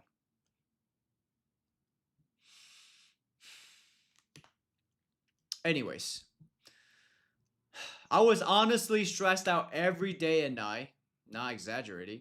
I couldn't sleep or eat well. Chat, I literally was waking up at night, couldn't sleep, I didn't eat because all this going on. It felt like I was living in the hell by getting attacked for something I didn't do while trying my best to help someone I barely know. Yo, this sentence hit me in the heart. It feels like I was living in hell by get attacked for something I didn't. I feel I was living in hell getting attacked for something I didn't do while trying my best to help someone I barely knew. That's exactly how I was feeling. Like I'm trying to do a good deeds. I'm trying to do good while everybody attacking me, stabbing me, calling me names, telling me to kill myself. Meanwhile, in my conscience, I know I'm doing something right. That was a lot. That was a lot. But I was trying to look on the bright side that I am helping someone to change his life. I didn't have any expertise or experience of how to recover someone's ID when they had absolutely nothing. I was calling day and night to different government and homeless organizations trying to find out a way. And it took me a while, but I finally found out that he can recover his ID at DMV with his birth certificate. Then I had to find out how to recover his birth certificate because he doesn't even have it. So meanwhile, I'm trying to give him the money to transfer the money from Indiegogo to his account. I had to go on all the side quests to do this before, meanwhile getting attacked online and on the news to get this figured out. People think, oh, just transfer him money, it's easy. They had no fucking idea what's happening.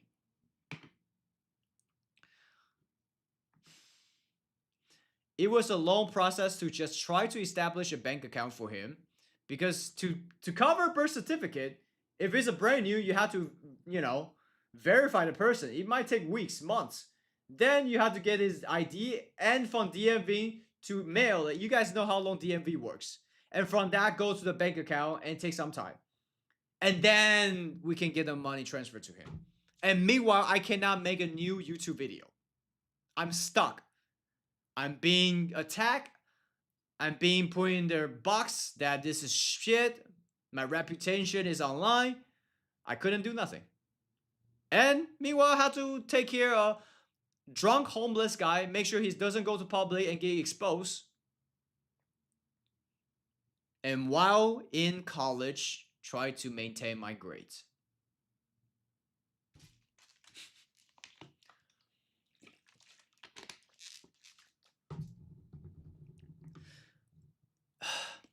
Okay. Please keep in mind that while I was getting attacked, I did not want to let my name associate with the fundraise money at all. Because for one, okay, you guys can see. Here, right here. For one, I already knew negative people are going to say, oh, see, Josh took the money. It was transferred to him. You see the wire. And for two, I will be responsible fully for his fundraise tax once the money is transferred to me. Because I talked to the accountant, I talked to lawyers. Bad idea. So there's no hell in way I am touching that money relate to my name. Not a penny. So a few attorneys suggest what we can do is we can connect him with his father, right? So his father can transfer to him. With his father that they haven't seen each other for 8 years, chat, 8 years. And ask the father to bring all the personal document of Thomas to California, then transfer the money to his father, so his father can transfer the money to him once he finally established the bank account. So I can say, okay, it's done. Oh, it's not. Shit's about to get even way more spicier and fucked up. Okay. So I got connected with his father through his best friend, Thomas, which I talked about earlier. Shout out to Thomas. So not the homeless guy, Thomas, his friend. His friend's been there the whole time, taking care of him. Even when he would start drinking, he makes sure he take him to places and limit his drink. Take his drink away, not to let him drink. But Thomas, he became a monster. He's like, I want my alcohol. I want a drink. It was so bad. Off screen. Obviously, I couldn't film that on camera. And later on, his friends say, okay, after the video's all finished, I need to take him to rehab. So, anyways, I paid for his airplane ticket. His father's airplane ticket from Missouri. Man, his father's a fucking piece of shit too. Which you'll know why. I paid for his airplane ticket and flew him to LA from Missouri because he couldn't afford a plane ticket for himself, his father. So now I have to not only take care of him, I have to pay actual expense for his father to fly to LA. I cover his entire trip from hotel, living expense, extra cash, because now it's 2 people for a straight week, right? They would start seeing me as like, oh, free ATM. Josh is a free ATM. It was great for the first couple of days because I was like, great. They haven't seen each other, for 8 years. I thought because, they lost contact. Nah. You don't lose contact with your family for 8 years for no reason. There is reason. So anyways, I thought it was a great idea. So, after I surprised Thomas with his father, but then Thomas started telling me his father is giving him a headache because of his bad health and his father's financial problem. I remember when I first surprised Thomas with his father, At that time, he was already drunk all the time, every single day, drinking beer. I couldn't stop him. I had school, I couldn't stop him. I told the other guy try to stop him, but which we can only limit him. He became an alcoholic. It's like a monster came out. But I remember when I brought his father to the hotel, I saw his eyes. It was like surprise, happy, but at the same time, a little bit concerned. I didn't understand why until later. At that moment, I had to take care of 2 adults who were twice age as me, right? And another 3 times age as me. I had to make sure they are good with each other, so they don't fight, and got enough food and money for both of them, cash.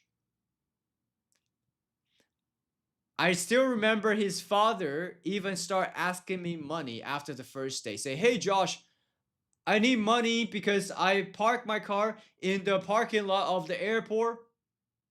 So I need money for that. I said, how much? He was like, a couple thousand. I'm like, what? That just give you a little glimpse what was happening. Okay. I had to make sure they are good with each other and got enough food and money for them. On January 25th, this is like about a month later, after the video, Thomas told me his dad say he is not feeling well. So I went to the hotel. I picked him up. I took him to the emergency room, making sure that he was all right. I think I ditched the class from college or something to do this. Here's the text that I sent to his best friend. I don't have this right now. Then we found out a couple hours later in the emergency room that his father was all right. Oh yeah, I think there was texting between me and the friend Thomas. Like, was shocked, like he was absolutely fine. But anyways, so I had to pay the hospital bill also for this emergency room. And people wonder, oh, where's the 25,000 in 3 months? Josh, to still take 25,000, which you will see. I'm sure in each H3 video, he says some shit like that. Because he doesn't know shit. It's a piece of shit. Anyways. Then we found out a couple hours later in the emergency room that his father was alright, nothing wrong with him. He just didn't eat enough. Okay. I still gotta pay for it as a college kid, right? For someone's father that's homeless and I don't even know. Okay. I guess it's my responsibility. In addition, the more I spend time with him and his father, the more I realize there's a lot of issue within this disoriented family in which I wasn't anticipating at the first place, which is my fault. I was naive. I was like, wow, they haven't seen each other for 8 years. It would be great for family reunion. Because I have a great family. In my POV, I thought it would be a great idea. I did not experience dysfunction family. I didn't understand. It was my naive. His father started asking me to give him $2,000 cash, okay, so that he can pay for his debt. Again, I become a ATM for these people. In Missouri, before he is willing to sign, oh, this is the fucking, he tried to checkmate me, chat. This motherfucker tried to checkmate me. Because the whole thing, chat, remember I talk about? We talk with the lawyer, we're like, okay, it's gonna take too long to get his birth certificate, to get his ID, to get his bank account. Let's just fly his father here, so we'll be able to get him to sign the documents and everything. This motherfucker, this old piece of shit, he is asking me to give him money, thousands of dollars of a college kid, so he can pay for his debt in Missouri. Otherwise, guess what? I don't want to sign your documents. so my son can get the money that people want him. This is the type of people I was dealing with, chat. Insane.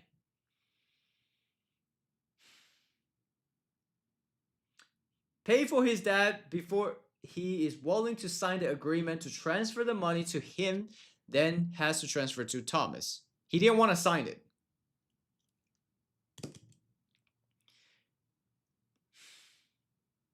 And after Thomas passed away, he has the balls to go on the news, say, oh, I'm gonna sue the hell out of Josh. He was evil.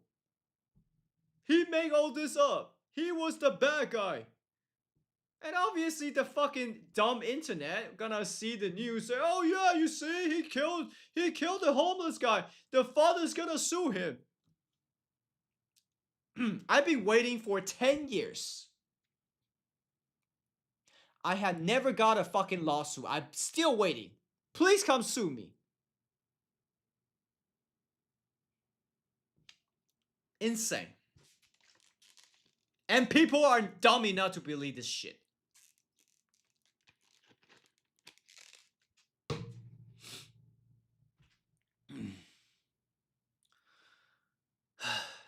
Anyways.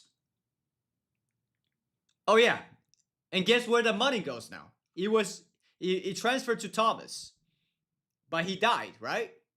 So after he died, I actually don't know where the money went. It probably went to his father. This is what I mean. I wish I never even took the suggestion from the comments. Even people with good intention. I had a good intention. It just turned out to a disaster and nightmare.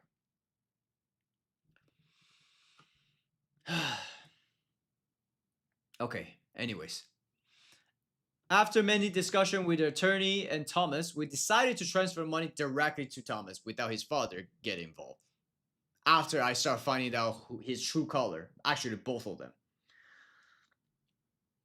Moreover, while I was helping Thomas and trying to get everything figured out, I had my school, like I told you guys, starting the next day, which was on January 26th. So my time became limited, and I was basically at school during the day. And once I get out, I have to make sure both of them are taken care of. I have never given my personal life for someone or people that is not even my family this much. I didn't even have time to study or have time to prepare for any goddamn quiz or exam at that moment. Like, how am I supposed to go to school when everything's happening like this? Anyways. So after seeing his father back to Missouri, I asked my friend Darius. Hey, shout out to my boy Darius, bro. Shout out to my boy Darius. He lives in Roland Heights. He's a real G. Alright? Hold on, chat. I gotta reconnect my screen. This thing got disconnected. Okay, there we go. Hold on. Let me do something real quick.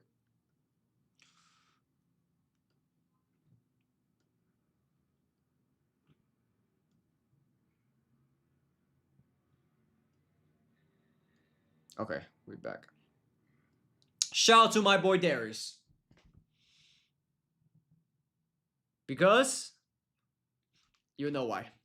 I asked my friend Darius if Thomas can stay at his place inside a hotel. Because for one, Thomas' best friend also has work, so he cannot be there for him 24/7 and checking on him, stop drinking or being public and get exposed. And for two, I was still paying every single day for his hotel expense as a college kid. I don't want to go complete broke because of that. So I had to beg my friend Darius, please, you have an extra room. I beg you, please. Can you just look up this guy, let him stay with you? And he said yes. And even that, you guys remember I say, I say, he was pissing and shitting himself in the hotel room. And he went to my boy's Darius and stayed at his place for free. And then guess what? He started doing the same. Darius, I'm so sorry that I had to give you that situation. He's starting to shit and piss himself on my friend's sofa because he was so drunk. He was drinking 6 beer once he wake up. Eventually, my friend couldn't handle it either. Okay, let me just continue. During that time, I also had to go to Playlist Live. Oh, yeah, I also remember there was something. Hold on. I also was getting harassed at Playlist Live by other YouTuber because they think I was some fucking scammer. Playlist Live. Where's that video? I think it was either this video. No, maybe got taken down by someone.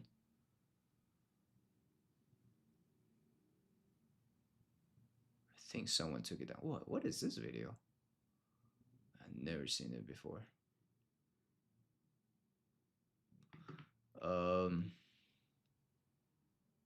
I think they took it down.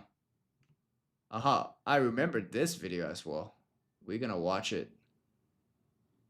We're gonna watch that one.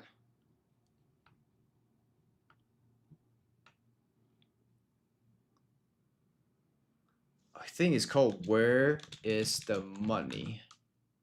Someone was harassed. Right here! This guy. Yeah, I remember this video. I would start getting harassed in Playlist Live. That was me 10 years ago. Let's see if I'm lying here, Chad. Look at this, right? I even documented the date. I also had to go to Playlist Live, which was, what year was this? Let's see. February 10.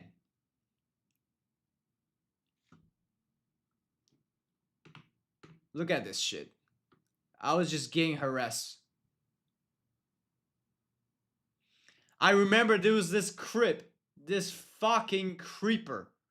What a creep. Grab a camera and start like talking to himself and then try to like harass me. And he starts shaking.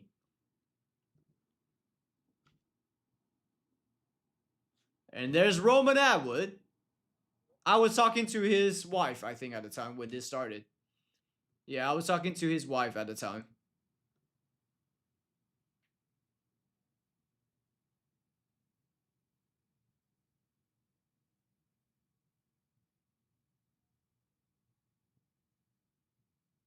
Such a creep. He's like, yeah, this is JoshPalerLin, and you know, he took the guy's money. I'm gonna investigate and see where he stole the money.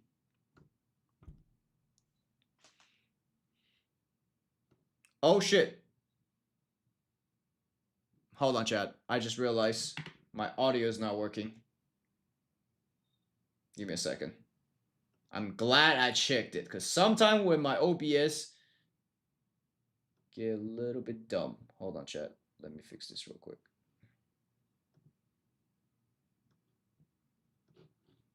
So you guys can hear. Where is this?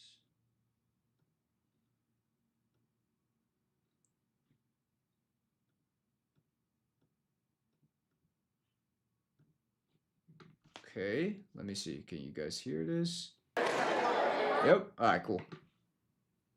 Now you guys can hear. Here I am in Orlando, Florida at Playlist Live. It's February 8th, 2015, and there's JoshPalerLin of the What a fucking creep. famous 35 million view video on YouTube. You see, when you start getting views and attention, all these creepers and people are jealous start coming at you. I never actually expect that. where he gave the homeless man And I'm like, you see, I noticed him. I'm like, why is this guy filming a me? video on YouTube Right here, watch. where he gave the I'm like, what the fuck? Why is this guy fucking filming me? I start feeling like weird. homeless man I just started ignoring the guy. Thomas $100 and followed him to see what he would do with the $100. And he followed him to the liquor store where he bought food. And what I'm about to do is ask JoshPalerLin some questions. Seeing that the Indiegogo campaign was funded January 21st, and it's February now, when will we be seeing videos? When will we be seeing videos of you giving the guy money, you fucking dumb shit? You don't know shit what was going on. You don't know nothing what was happening. Nothing. Where Thomas, who his name is actually Kenny. Oh, it's actually Kenny, you dumb fuck. His full name is Thomas Kenny Nickel. Stupid idiots. People like this just piss me off so much. Oh yeah, I'm the smartass. His real name is not Thomas. Stupid. Thomas Nickel will be given a check and helped into a place to live.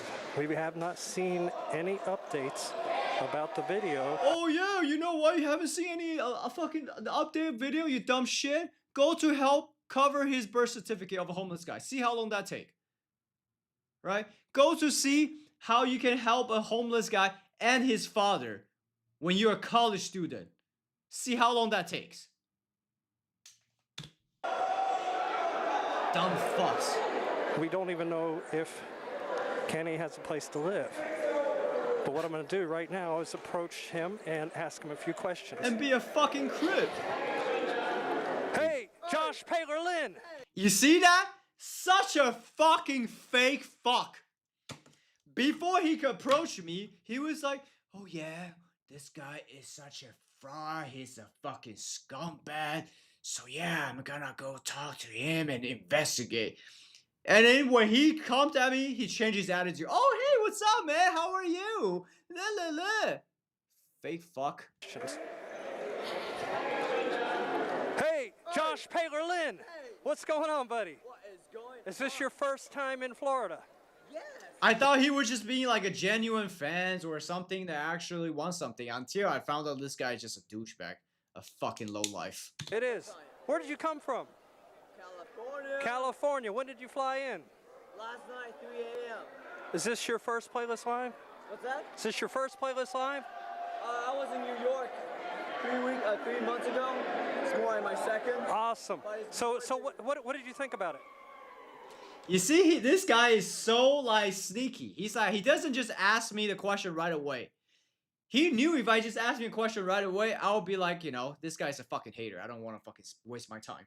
He's like trying to be, oh yeah, I'm your friend. You know how you like it here. It's your first time. Oh yeah, you enjoyed it. So where the fuck is the money? What a piece of shit. It's really, oh, your hands are shaking. You see? I didn't know why his hand was shaking. Because body language, chat. Body language. His body language gave away. He's a scumbag. He wanna fucking put me in some weird trap situation. So he was shaking because he didn't know what to do. Right? He knew he was pretending to be nice when he wasn't. And I was like, why is your hand shaking? It's really, oh, your hands are shaking. But it's really awesome. If you're not here, you should be here. And we got a photo bomb. So what do you think is like the highlight of your YouTube career? What? What is the highlight of your YouTube career? The highlight of my YouTube career is dedication and hustling. Every day I'm hustling. Every day you're hustling? Yeah. Every day. For the good and the better. Good work, always. Awesome. So out of all the videos that you've done on YouTube, what's been the most popular? I think it's helping the homeless guy. It was like 35 million. Right, like 35 million? Somewhere there, yeah. And you started an Indiegogo campaign, correct? Yeah, it was unexpected. I didn't want to start it. I didn't know how to start it. By the way, chat, I think I was a bit tipsy here. And you can see I was still being super nice to him. I could be a total dickhead. People want me to start. I'm like, all right, kick the Blockton, and it's like 145,000. Like, what? Like $135,000? Yeah, 145,000 total. When does that campaign end? Just last week. It ended January 20. Oh yeah, I just remember. I couldn't even let the campaign finish. I think at the time, I don't know if it's true. I forgot. You had to wait until the campaign finish. And you guys saw the document. I thought it would be about 10,000 max in 1 month. So I set it for 1 month. I didn't know it blew up. So I couldn't even stop it until 1 month finished. So the whole time I couldn't even do anything about it. And people are like, oh, where's the money? Go fucking do some homework and research, you dumb shit. Maybe to see the terminal servers or Indiegogo to find out, oh, I have to wait till the shit finished, then can transfer the money. Stupid idiots. 21st, correct? No. I think it was January 20th, somewhere. Yeah, January 21st. It was funded also. Right, around that time. So Yeah, he tried to we be gonna all see like specific while I'm tipsy. Like, yeah, the specific date. Like, dude, like, what the fuck? updates of when Kenny is going to be put into a home. Kenny Thomas Nichol, that's his full name. He usually uses his middle name, that's why he told himself Thomas on the video. But we already shot the video, it was amazing. We flew his dad here, his biological dad. They came here. So that was before the second video you guys saw earlier. They haven't seen each other for 8 years, and they were like so happy to see each other, and his dad was crying when he was leaving. And, you know, he basically gave back to the homeless shelter where he Everything I say is true, except the part that was some other things that was going, you know, behind the scene I didn't want to talk about. And there's Roman Atwood behind. was at, like bus ticket. And people are so happy. And, you know, I was showing him like all these people around the world encouraging me. He was like tearing up. It's coming out soon. I'll say sometime next week. Right, but there's been other And there's Roman. viral videos that have been done recently, like actually it was a story of a guy that walked like 20 miles to work, and he's been given like $300,000, and the Ford dealership gave him a new Cadillac. That's amazing. Really? Right, yeah, and the fund, the fund, exactly, and the fund was started after your fund. The fund was started after your fund, and he's already been given a check and a new car. He tried to use some like, oh, you see this guy already got all this money and car. Why is your guy didn't get nothing? Dumb shit. So when are we going to see Kenny into a house? Oh, yeah. Next week for sure. Next week, you will see it. You will see it. Where are all the updates you've been promising? Updates? Man, it's been really, really crazy. He's been working so hard to provide. He's been working hard? Here's the question. Have you ever taken care of homeless men for 30 days? Exactly. Exactly. Shut the fuck up. Shut your ass up. If you never fucking grab a homeless guy helping 30 days straight, you don't have the fucking qualification to fucking talk to me. Fucking idiot. I was still being nice, you see, chat? I can tell him to go fuck himself. I can say go fuck yourself. I didn't. I was a nice motherfucker. I was nice. I just asked him, have you helped a homeless guy for 30 days? Do you know how difficult that is? And let's see what he say. I've been homeless, in and out of homelessness for the past 5 years. Don't tell me about homelessness. Yeah. And then he got all like emotional. Oh yeah, I've been homeless. Da, da, da. That's what he's like. Oh yeah, he think I'm taking advantage of a homeless guy because he was homeless. Then no shit, you should know how difficult it was. Exactly, then you know how he feels. And you know how it's hard to take care of someone and help them to start fresh. Exactly. You think so? Oh yeah. Yeah, it is hard. It is hard. But it's very easy for somebody to take advantage of the homeless too. Oh yeah. Yeah. But I don't know why people... So if the campaign has been funded January 21st, why has he not received the check? Why haven't we seen an update? You know why? Because he doesn't have ID. We just recovered his birth certificate. We're going to help him to... You see, chat? Everything I hear is say is true. After 10 years, I showed the documents, everything I wrote, everything lined up. Everything. Cover his ID. But the campaign was running for a month. You could have done all that in the meantime. You cannot finish the campaign without the campaign is finished. You can't take out the fund without the campaign is finished. I know. It was funded January 21st. Yeah, it was finished January 21st. And who receives the money? He's gonna receive 100% of the money, period. But who receives it first? Who's receiver? We have a third-party management gonna receive it, give it to Right, exactly. And you have to get... Exactly. So this guy, shout out to him. I forgot his name. He starts seeing it like I was being nice and say, okay, let's see. I have nothing to hide. I'm real. I have nothing to hide. I did nothing wrong. I answer all your fucking questions. And then this guy starts saying this guy. This is like a fucking BBC with Andrew Tate bullshit. You know what I'm saying? Like, they like, okay, they try to pretend they're nice and they try to like poke at you. And the real friend right here be like, what is this about? You're just attacking. Give it to him. What's your intention with the video? Exactly. What is your intention? Piece of shit. With this video that you're making, what's your intentions? What is my intentions? Yeah, I mean, it seems like my intentions are to find out when are we going to see results. 135,000. one word. Oh yeah, I grabbed the mic. He still tried to like hold it, and I told him. $40,000. 135,000. One word. Patient. Patient, motherfucker. Patient. 10 years later, patient. And the guy's still shaking. I remember. $40,000. 140,000. Patient. This is what? You don't grab my camera. I'm not grabbing your camera. Okay. I think you're being very aggressive. Exactly. I think you should calm down a little bit. Yeah. I'm not like. Hey, shout out to my homie here, bro. If you're watching this still, you the real one. I was tipsy, so they tried to take advantage of me, but they didn't say nothing. Everything here was true. Nothing. I think you're being very aggressive. I think you should calm down a little bit. I'm calm. I'm not like his You representative or anything. grab my microphone and my camera. I grabbed your microphone? Right. No. Please. I grabbed your microphone. Please turn it off, all right? We haven't seen enough.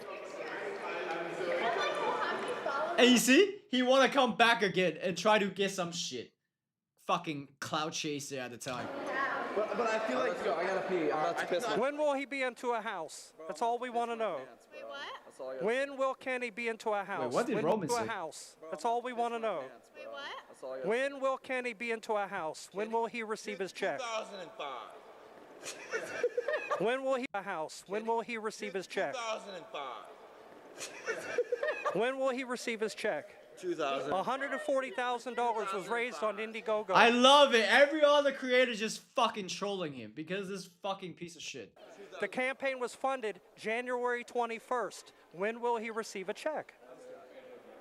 I don't know what. Everyone is like 21st. awkward. Like, When will fuck he this receive guy. a check? I don't know what you're talking about. A lot of people donated a lot of money to And that he started getting like yelling and aggressive. fund.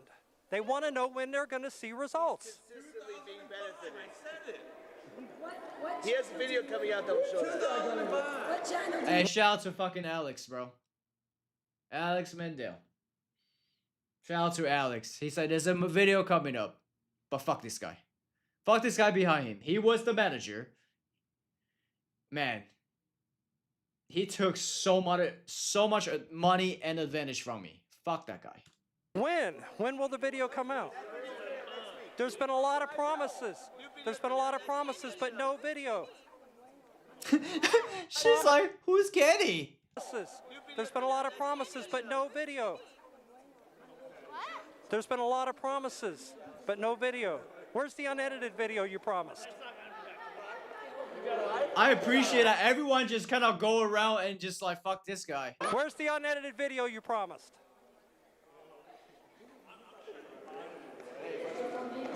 I guess that's our answer.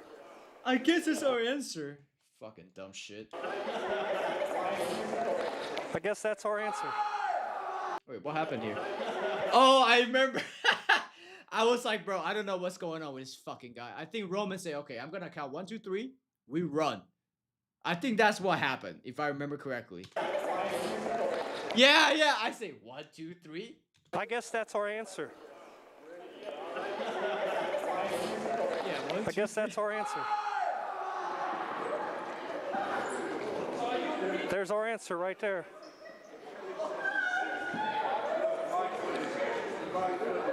Damn.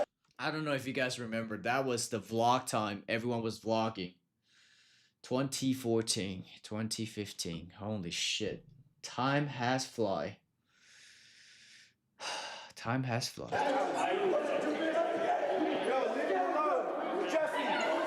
That's it, Jed.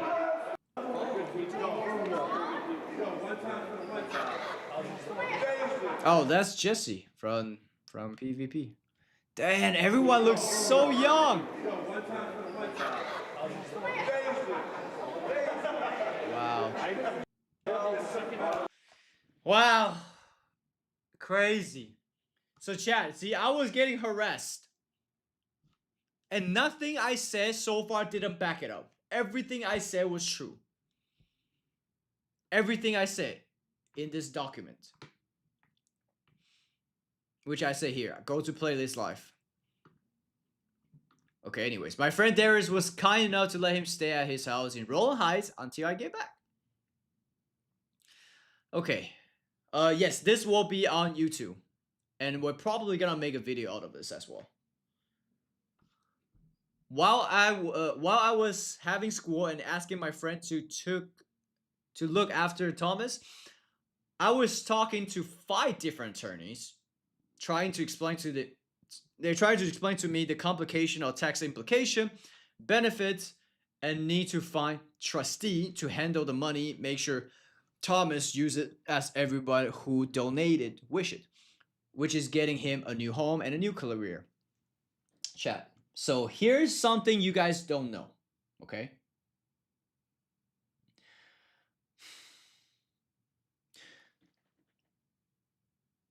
When Thomas started drinking every single day and become a real monster alcoholic,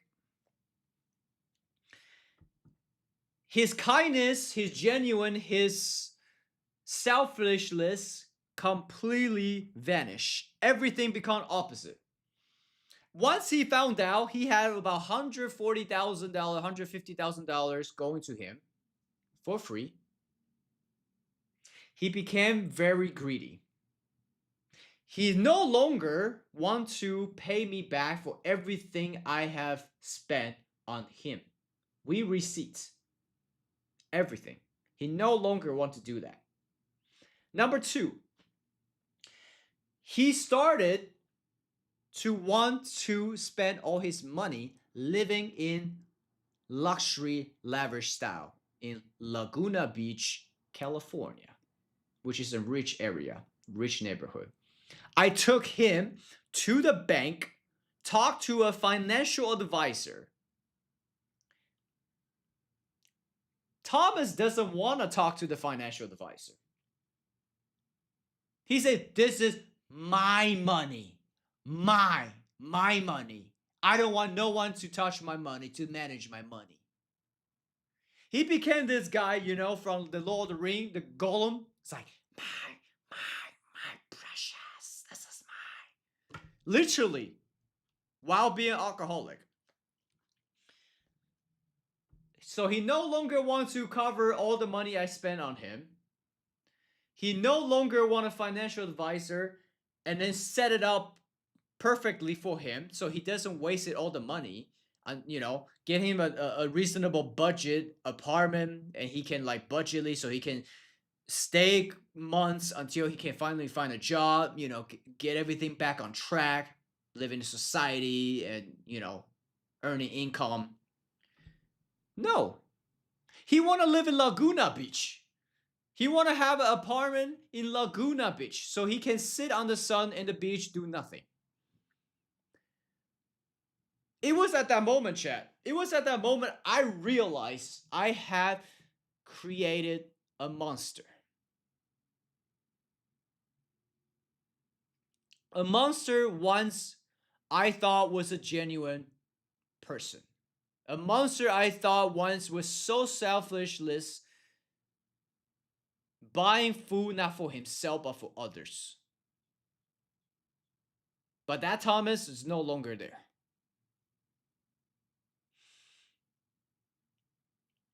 So at that point, I literally just want to get out. Meaning I just want to done with it. I don't give a shit anymore. I don't care. I just want him to get his money and that's it. I had enough. Everything I just told you guys, I had enough. The harassment you guys just saw, that's just a piece of it. There's way more harassment like that.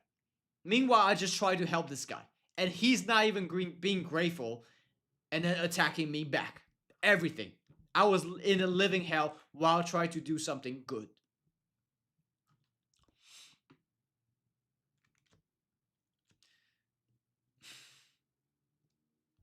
So on February 4th, my cameraman, Thomas, and we all meet up with 2 trustees. I'm glad I document the date. We spoke about 3 hours. I remember this. This is the one I told you guys about, like the financial advisor and lawyer and stuff. Because we want to set it up properly.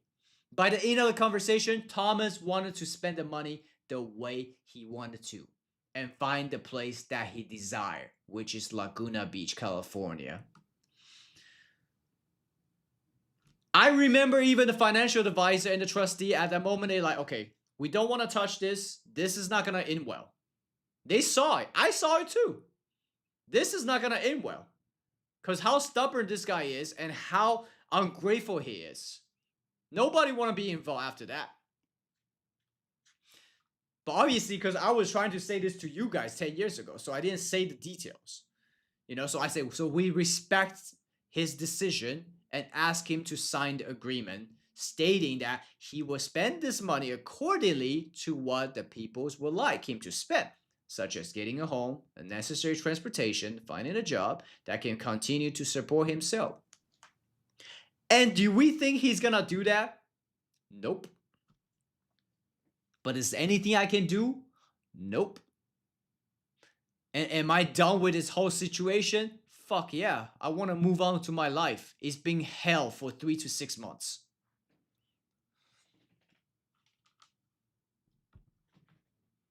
So, where do you go? It took Indiegogo 1 to 2 weeks to transfer the money once it's finished. And we had to wait for DMV to recover his driving license and ship it to his best friend's house. By the time Thomas got his driving license, his best friend took him to Wells Fargo Bank on March 5th. So chat, for about 3 months, I was living in hell. 3 months. And create a bank account for him, which I again had to give him some cash to open the bank account. And then I say, can you please reinforce me back? Refund, please, thank you. And he didn't want to, by the way. And 6 days later, on March 11, the money was fully transferred to Thomas' bank account, minus the Indiegogo, and minus the $25,000 expense I lent to him. Hold on, chat. I gotta fix something. My screen is a bit fucked up on my monitor.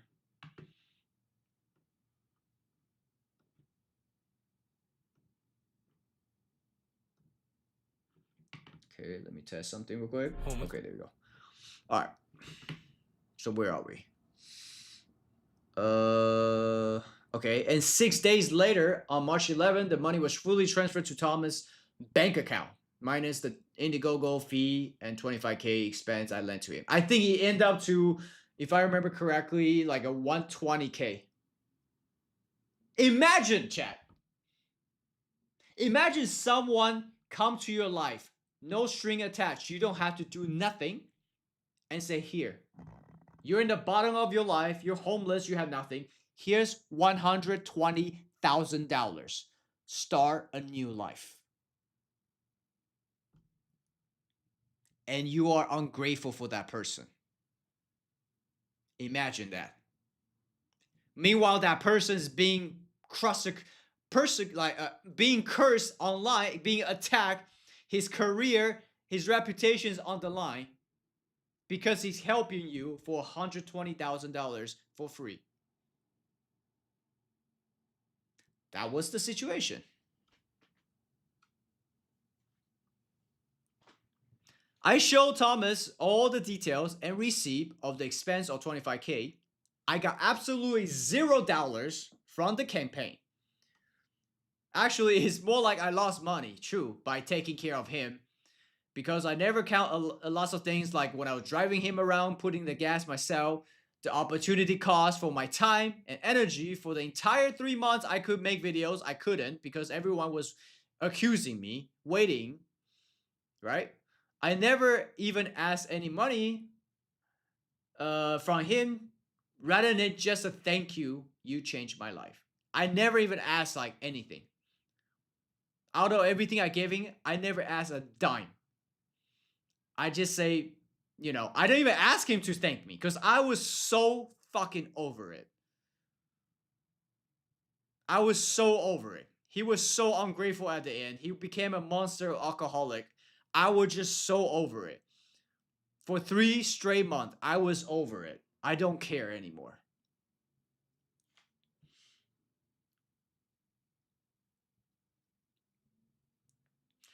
Now, after I gave him the entire money, I went back to my life, focus on myself, making my YouTube video again. Because I'm like, okay, this chapter is finally done. The nightmare is over.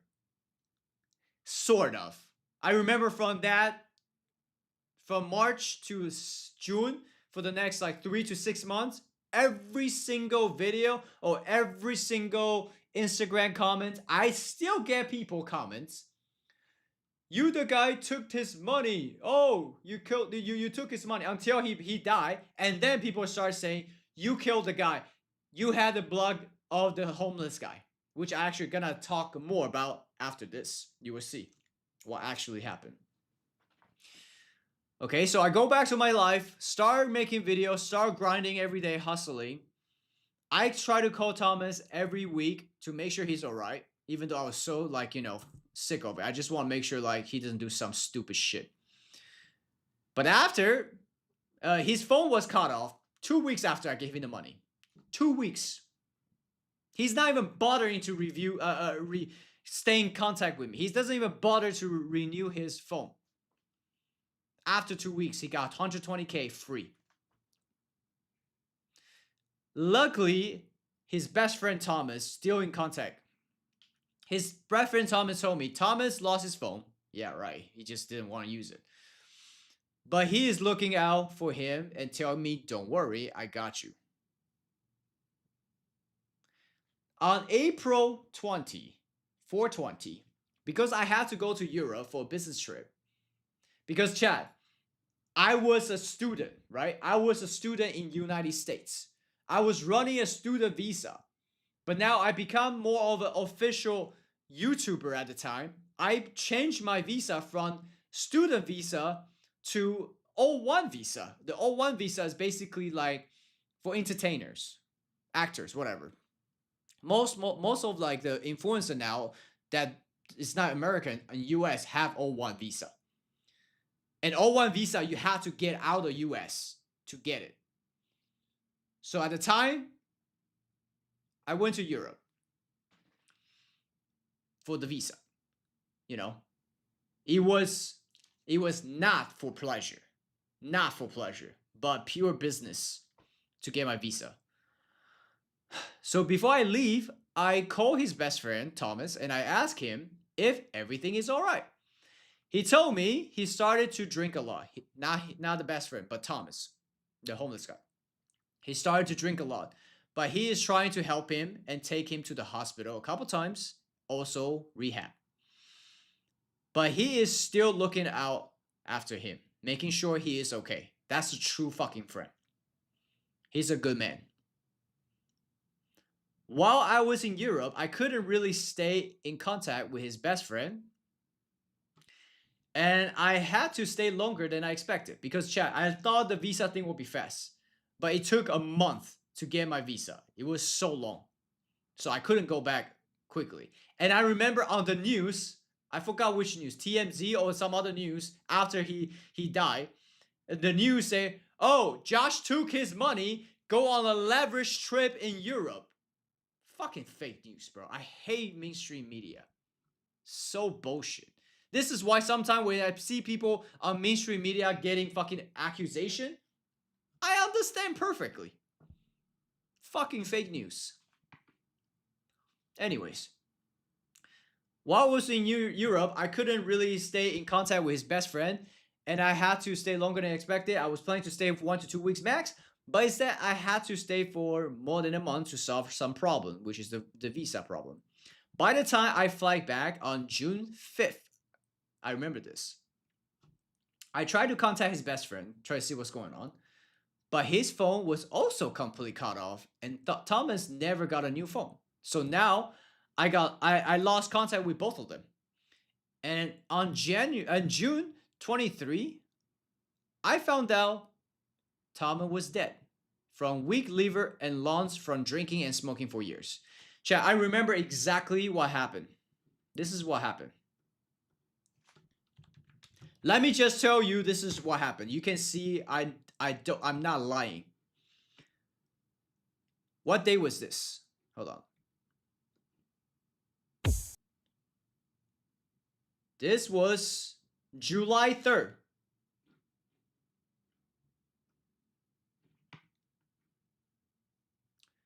July 3rd? Okay, June 23, I found out.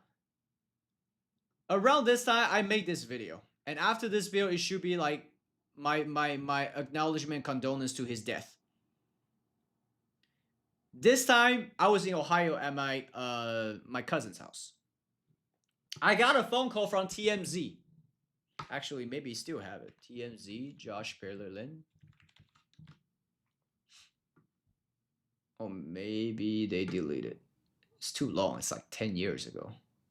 Yeah. Anyways, I got a phone call from TMZ. TMZ is like, hi, is this JoshPalerLin? I don't even know how to get my number. They probably just, have it. I'm like, yes, what's up? He's like, hi, this is TMZ. I'm like, okay. Why is TMZ calling me? But I don't know. I had an intuition. I had a feeling. It's something about Thomas. I just had a feeling. I don't know why. And he said, yeah, did you know that the homeless, you the guy made the homeless video, right? Did you know that the homeless guy that died about a week or 2 weeks ago in the LA alley? I'm like, no? Seriously? What the fuck? He said, yeah, I just want to make sure you know, and I just want to hear a word from you. So I was like, oh, shit. But to be honest, Chad, I was not surprised.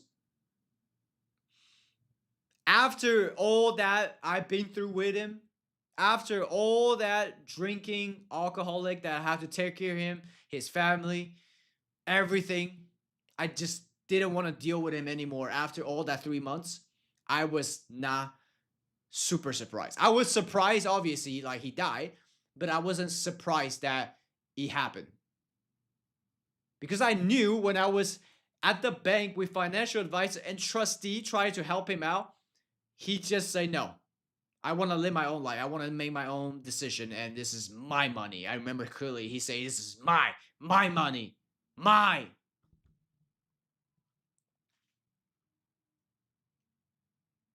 So.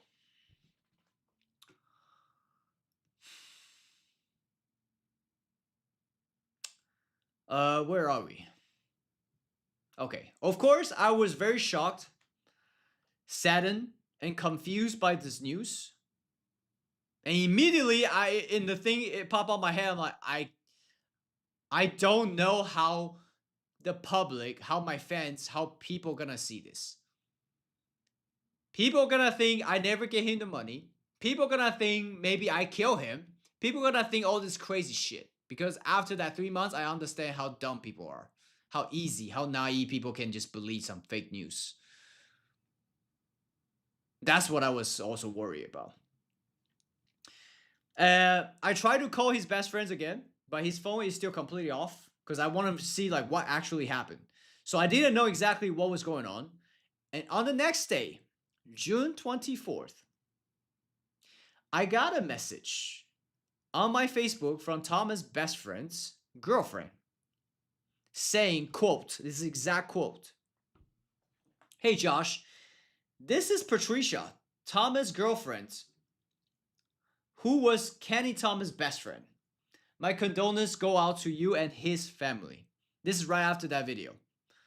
I had no idea he had passed away. I knew he had health problems after he and Thomas told me after the numerous time he'd go in and out of hospital. Last time I saw him was over 2 months ago before Thomas had gone down to San Diego and passed away into a car accident. So I didn't really know what happened to Kenny Thomas after that. I wish I knew where he was after that. Just thought I'd let you know that you really did try to help Kenny Thomas. I know Thomas tried his hardest to help Kenny out too, especially with his drinking health issue. You're a really good person for doing what you did. Chat, that's the exact message. Imagine what I thought when I read that. I couldn't believe it. Everything started clicking and makes sense. So his best friend who was helping him this entire time since the beginning of the video, behind the scene, making sure he stopped drinking, take him to hospital, rehab, he died. He died in a car accident 2 weeks after I left Europe.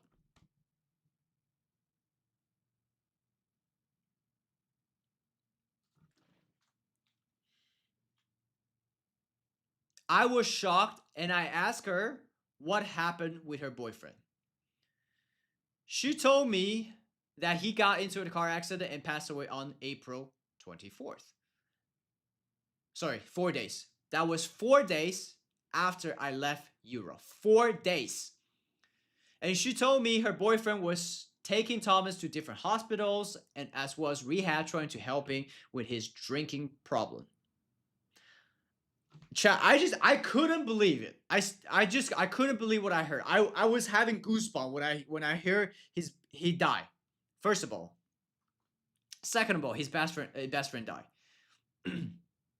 Because I found out Thomas died, the homeless guy, died on June 23rd.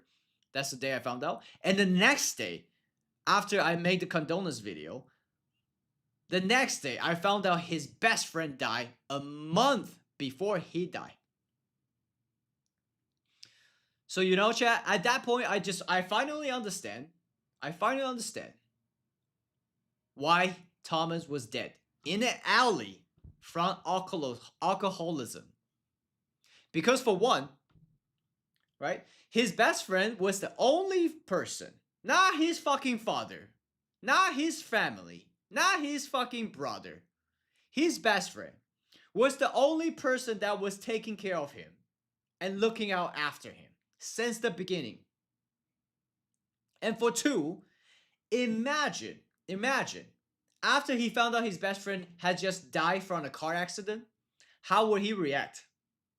He must go fucking crazy, like sad, depressed, maybe went on drinking page. Nobody would know. Who knows?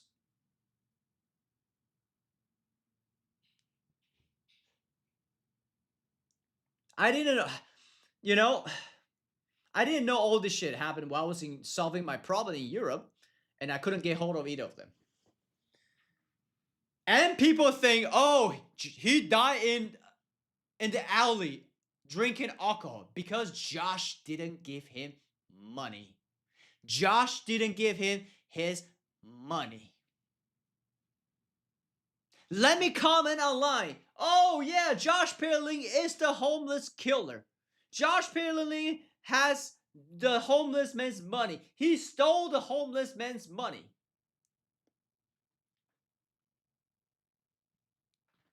What can I say? After all these years, this is the truth. So the only thing I can think how he died is either, like I say, he did find out his best friend died. And he went rampage drinking because he's already alcoholic. So he drank so much more because he can't believe his best friend died.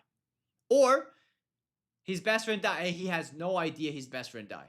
He just like, hello, hello, try to call him. He stopped answering. So he thought his best friend just like gone. Like, I don't know. Stopped talking to him. He doesn't know why. And his best friend was the only person that could stop him drinking. And now nobody stopped him drinking. Take him to hospital, take him to rehab. Guess what? Of course he died from alcohol in the alley. And of course I'm the one being blamed for. Of course I'm the one holding responsible when nobody knows behind the scene what actually happened.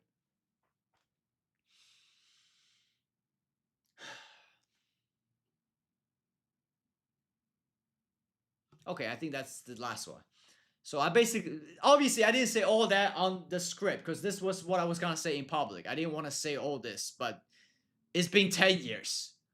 I need to get this off my chest. The truth. All this time I've been attacked. All this false accusation. So now you know a little bit more about the whole story. I want you to know that this last 6 months, I think last 6 months was July 6th. Yep. The last 6 months have been the most challenging months of my life. From taking care of a homeless man that I barely knew, speaking to the national press daily, and working with legal and financial professionals to make sure your donated money was given to him in the best way possible. I really want to thank all of you who have supported me throughout this journey. Applause for those so-called my haters, because you are the people who dedicate the most time and attention to this story. Chat again, it's been 10 years. I forgive everyone who hated me and everyone who misunderstood me. But I don't forget. I do not forget. So I want to say thank you for that. I hope this video has answered all your questions and let you know a lot of things that I've never shared with you, and now even more. Even more stuff. But now you know everything. Please feel free to use the video and the video made in February to give it to any other people who may have not gotten and understand the whole story from start to finish. Thank you guys for amazing support along the way. Keep spreading positivity and love towards one another. I love you guys. P.S. I haven't any clue about I found out Thomas' drinking problem after he got distressed by the news and attack. So yeah, this was for me, but you guys know now.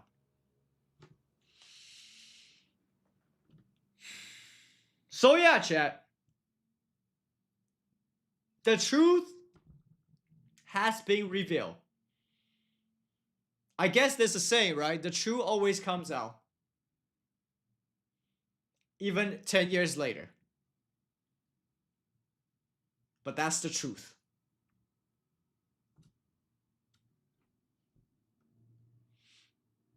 Oh, so we actually haven't even watched the last one. I almost forgot the last one.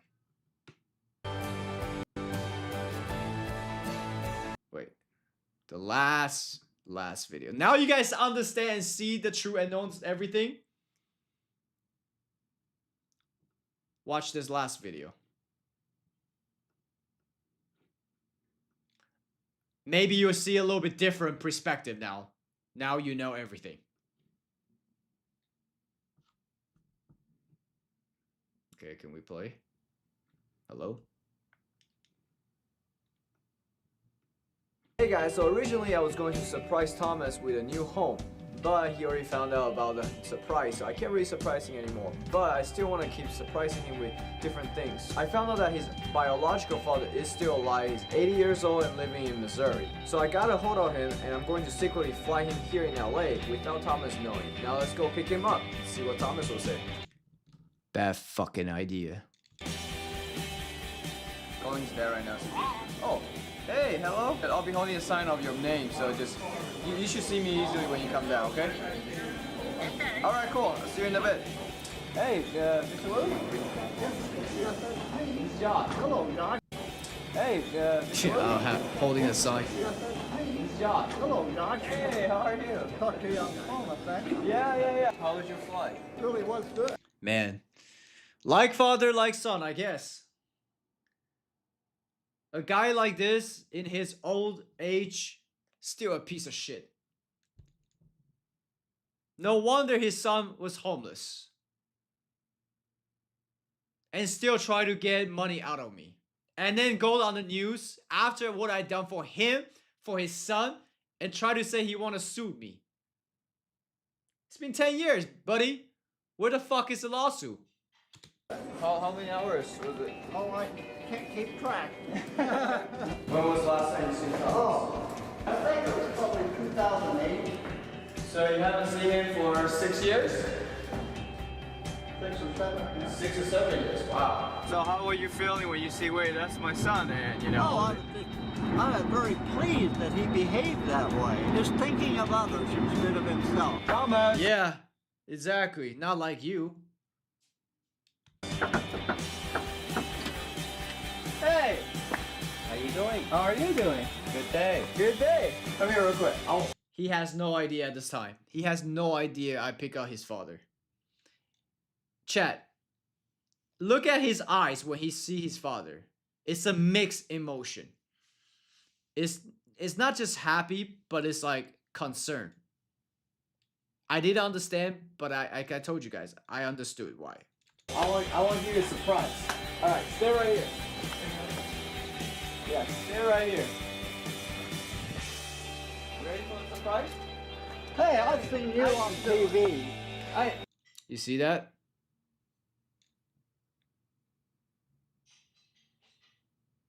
That was the eye of happy mixed with concern. Because I didn't understand the family disoriented and dynamic. Wow. You're starting to look like me. Same time of clothing. So how'd you like your surprise, Thomas? It's hot. You're looking good. I'm just, I don't know what to say. It's Obviously, he doesn't know what to say because he's like, oh shit, is my dad's gonna come and take my money now after I have some money being homeless? It's pretty weird. Here's your dad. Been a lot of years. It's crazy, right? You guys see on online YouTube video, oh, it's so nice, so sweet. You guys just don't know what is really happening. What is behind the scene? What are some of the sinister things that is dark? I've been holding this shit for 10 years, chat. 10 years. You can't look like brothers. We didn't really talk like father and son. No. Sometimes we competed over the same women. You see, they're like all in the beginning like funny, charming, you know, nice, genuine. Later on, I reading psychology book, I realized it's just a character of psychopath. Usually the psychopath are the ones are genuine on appearance, charming, charismatic, to luring people in until people find out their true color, but it's too late. Oh. There is no competition. So you guys have a lot to talk, you know, we just leave you guys. Call me if you need anything, let me know. You both have my number. Alright. Have a nice talk and have a nice sleep, okay? See, now I had to rent a 2-bedroom, I think it was 2-bedroom apartment for them, using my own pocket. And then we got some dumbass harass me. Where's the money? You took all the money. Little does he know I'm fucking spending my own money taking care of these 2 elderly people that's homeless I never know. Never know them. and getting fucking attacked. See ya. Yeah, see you guys. Alright guys, now we're back to the hotel. Today I'm just gonna pick out Thomas' dad, you know, take him back to Missouri. They'll be hanging out here at the hotel. Chat, I have to say something. I'm like, alright guys, so today we off camera, I'm stressed, I'm depressed. I'm trying to oh my god. Before I even go into this door, before the camera was rolling, I had to make sure all the beer bottles were gone because he was an alcoholic. He started drinking like crazy, and his father too. I had to clear all the shit, make sure he's sober up. Such a nightmare, chat. Such a nightmare. I'm like, please, can you stop drinking? We need to make this video so people know what's going on. He's like, yeah, I can talk. For a couple days. Room service. Woo! Good morning. Hey, you look great, man. Come here. How you feeling? I'm feeling great. Yeah? How you feeling, Mr. Willie? Good. Yeah, you forgot my name. Thomas doesn't have an ID, and he doesn't have a birth certificate. You guys don't have it. So I just found a way we can recover it online. So I'm gonna use my computer and we can recover the birth certificate and send it to you guys. So what's Thomas' full name? Kenny Thomas Nickel. We're all done. Everything. And then the other guy, oh, his name is not Thomas, it's Kenny. Fucking dumb. Good to go, and he says he will send a birth certificate, I think, in a couple weeks. Alright, let's go to the airport. So we gotta go find up there. Yeah, this is like a week later. I'm like, alright, he gotta go. He didn't even want to go. He's like, I need more money. Piece of shit. Never fucking talk about it in public. Such a piece of shit. Like, this guy gotta go. I gotta go check it now. May I see your ID? Anything you want to say to the people that help out Thomas? Oh my goodness. It's unbelievable. And what I found is they not only responded to him, but it made them realize they needed to focus on their own hometown about homeless people. And they needed to find ways to help others. That they saw the video that you made means it was critical that somebody showed the kind of thing that can go on in the life of a homeless person. Of a homeless person, that is your son. Doesn't go out and say, I think I'll be homeless. Right. Oh, that sounds like fun. It doesn't happen. Anything you want to say to them, like directly? Just appreciate it for my son, deeply. You appreciate for your son, or appreciate now all the money he got? Thank you all very much.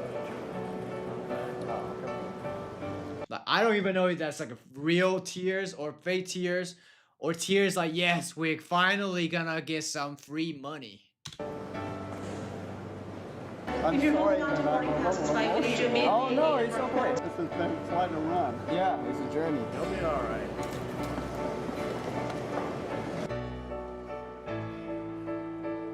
See you later, Willie.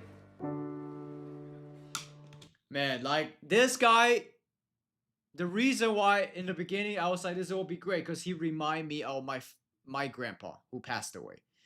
My grandpa is genuine. Never do anything wrong to people. Never greedy. Ever. So I thought that's like someone like my grandpa. But it's the complete opposite. So Thomas lost all his ID and document while he was homeless. And that's gonna make it a little difficult for us to help him to create a bank account at the bank. But we're still gonna go to the bank and see if I can talk to them, figure out if there's other ways we can create a bank account without an ID. Wait, he doesn't have ID. Will he be able to create an account here? If he doesn't have any idea. Nothing at all? No. You need some like state Yeah, ID. I remember we had to specifically make this clip. Nobody believe me how hard it is for homeless men to receive money out of bank account when he has nothing. Yeah, at least or something. State ID and either passport. Oh yeah. Okay. I just need more time to get it all done. Yeah, we'll figure something out. So as you can Yeah, we need more time, so I can't even make new YouTube video, and meanwhile people are accusing me the video's fake, I'm stealing the money. See, we tried different banks, but none of the banks allowed to establish a new account without any ID. Although we did recover his birth certificate, but it will take a while to get in. And from that point, it's gonna help him to recover his ID. So meanwhile, a couple attorneys helped me to make this document and agreement, basically just stating that this fund is 100% to Thomas, 100% for him. That is the contract. And people are like, oh, why you make him sign contract? He's gonna still send you the money. No shit. People are so stupid. And that's the contract he actually didn't want to sign, Chad. He didn't want to sign. He didn't want to pay me back the money that I spent on him. That's how greedy he became. He said, every money is mine. The $145,000 is my money. It's my, and he was drunk also, of course. It's my money. I'm like, dude, I spent the money on your behalf for you out of my pocket. He didn't want to sign because he didn't want to refund me the money. And then people were like, oh yeah, you took money from, you still took 20K. So this money was transferred to a third-party account, which I have absolutely no access to it. And once he recovers his ID, establish his bank account, he will be able to transfer all that money to all his bank account.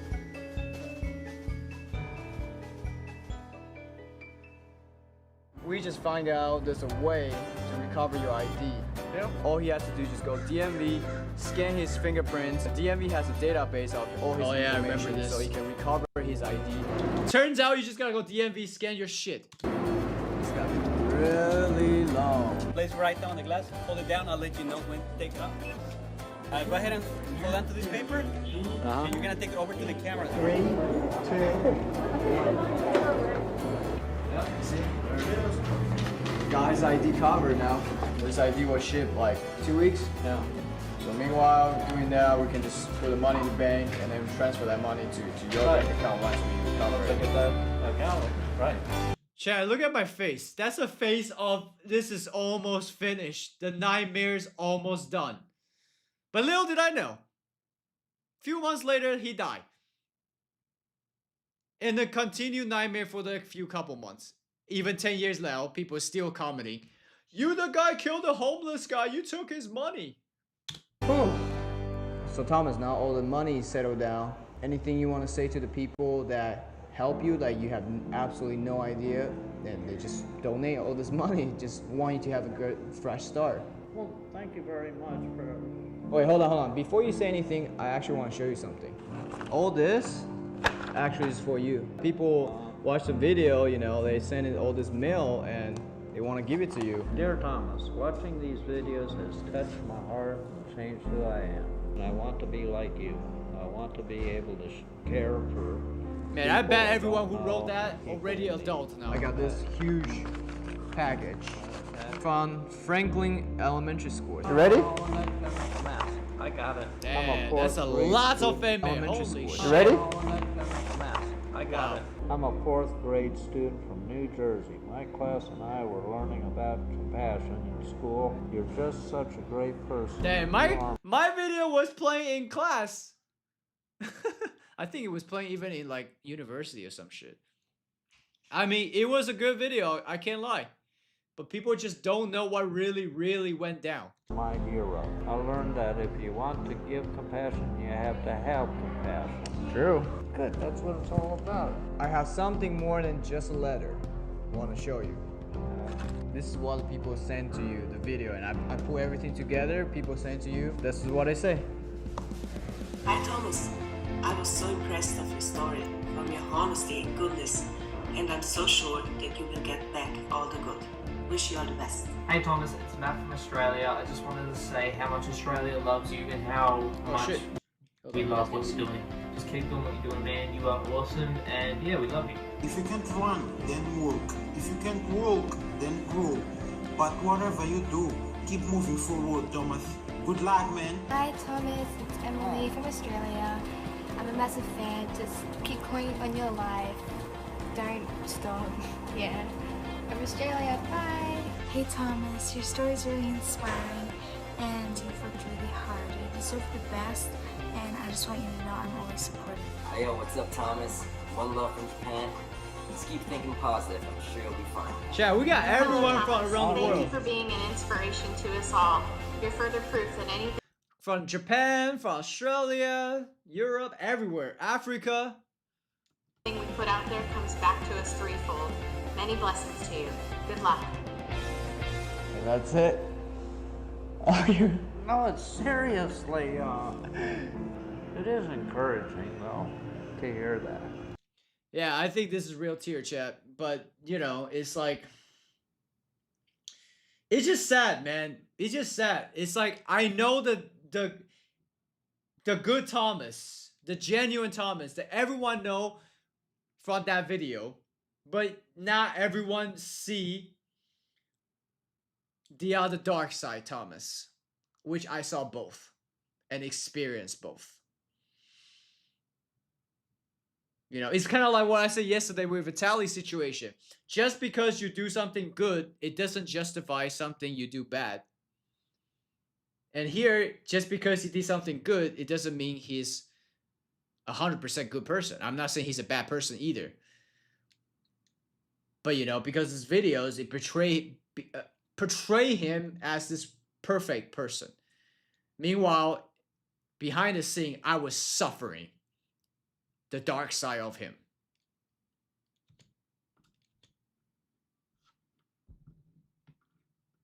What's that? I said it's encouraging to hear. I just, Yeah, people. I like people, positive. People, come here. I mean it, Josh. See, I've been prepared this for you the past couple weeks. Surprise. How you feel right now? Thank you very much. I'm going to be able to look for an apartment now, down the road get a car. Yeah, my life has turned around greatly, thanks to all of you. I've got a few job offers. Already? Yeah. Is it because people saw you on the video, or? Yeah, really? Wow, that's awesome. So you're not only just gonna give back to all the shelter, you also wanna maybe give back to something like charity and stuff like that? But now, fast forward, alcohol destroyed his life. Yeah, right. Organizations that do help the shelters. So you talk about the bus ticket, right? Right. You wanna go get it right now? All right. Yeah? Sure. Let's go get it. Okay. Let's go buy some bus passes for people. Bunch of bus passes. So let's go give out to the homeless shelter and the people that you're staying at. We're ready to go to the homeless shelter because they close at 9 a.m. So we gotta get ready. We're gonna go pick out Thomas right now and we're gonna Damn, give my out the hustle bus back ticket in the to day the was people. crazy. Hey, good morning. Good morning. Meanwhile, doing all this, being attacked, being accused. Man. I'm gonna pat myself in the back, bro. Like, I don't know how I handled it at that time. Ready to go, bro? Yeah, let's go get some coffee.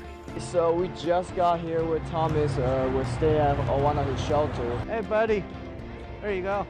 Oh, appreciate it, sir. Yeah, that's an all-day pass. Thank you very much. Yeah, there you go.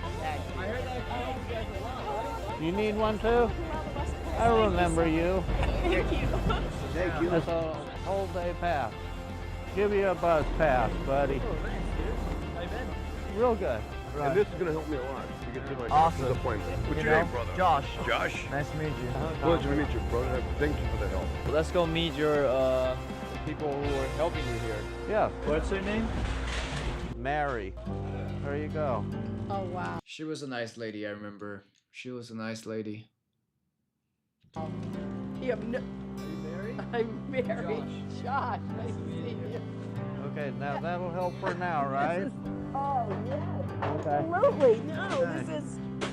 Yeah. And Fabulous. Those are day passes. Yeah, you really, you can't I mean, know how that- much this means me to a so few many days. people. So what are you doing and how did you end up to be in a position now to be able to do this? Oh, they did a video of me, and Right. then people started donating money to me. I'm going to take some of the money that I got out of donations Yeah. and give back. Unfortunately, he didn't. I mean, I don't know. I just stopped talking after that. But I doubt it. He just became an alcoholic, and you know, like I said earlier, everything just went down. His friend died, he died, and I don't know even know what happened to his money. Probably his dad took it now. Wanna sue me after take all that without even saying a thank you.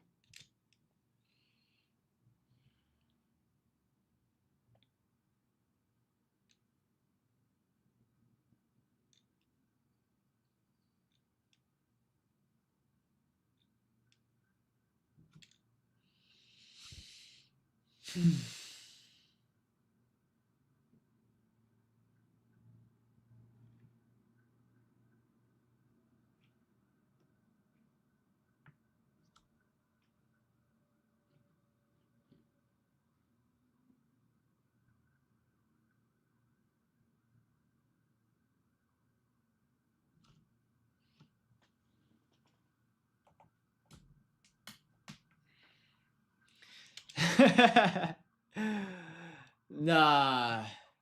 Nah.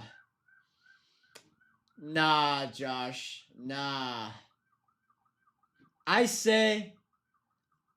Hold on. What did I say here again?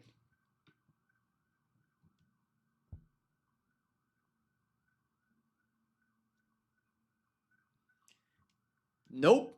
I mean, yes, but I couldn't help you because you don't want to help. Because he want to live in Laguna Beach with lavish style and not work anymore.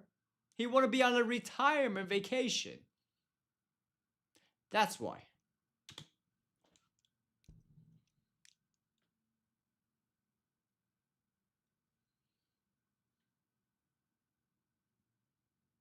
Oh, I will never forget. 10 years later, I still remember everything. Everything.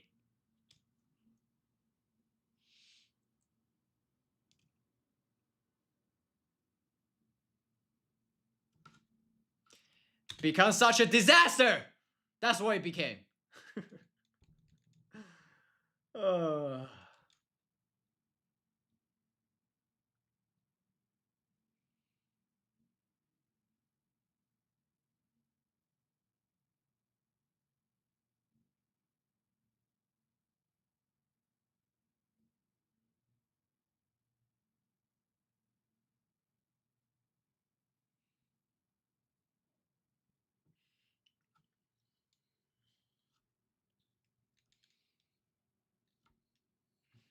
Yeah, little this dude with both these people, me and him, no. Not even within what, 6 months? He no longer here.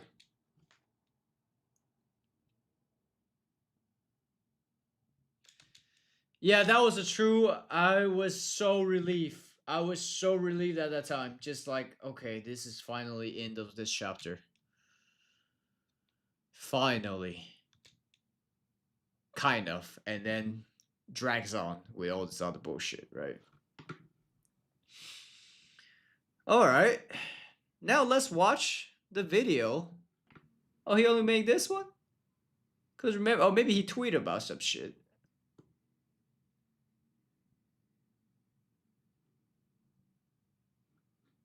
I don't think it's this one. No.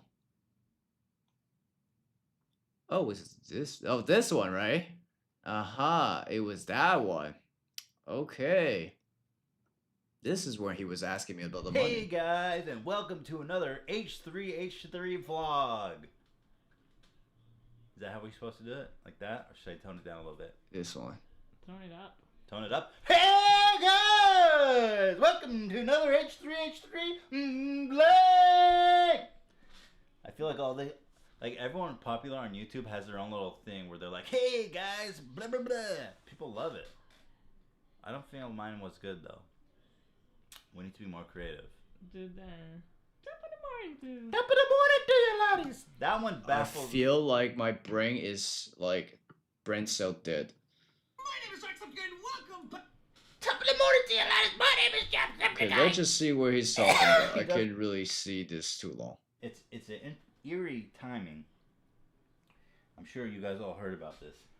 Man in viral. How does a homeless man spend $100 dies of alcoholism?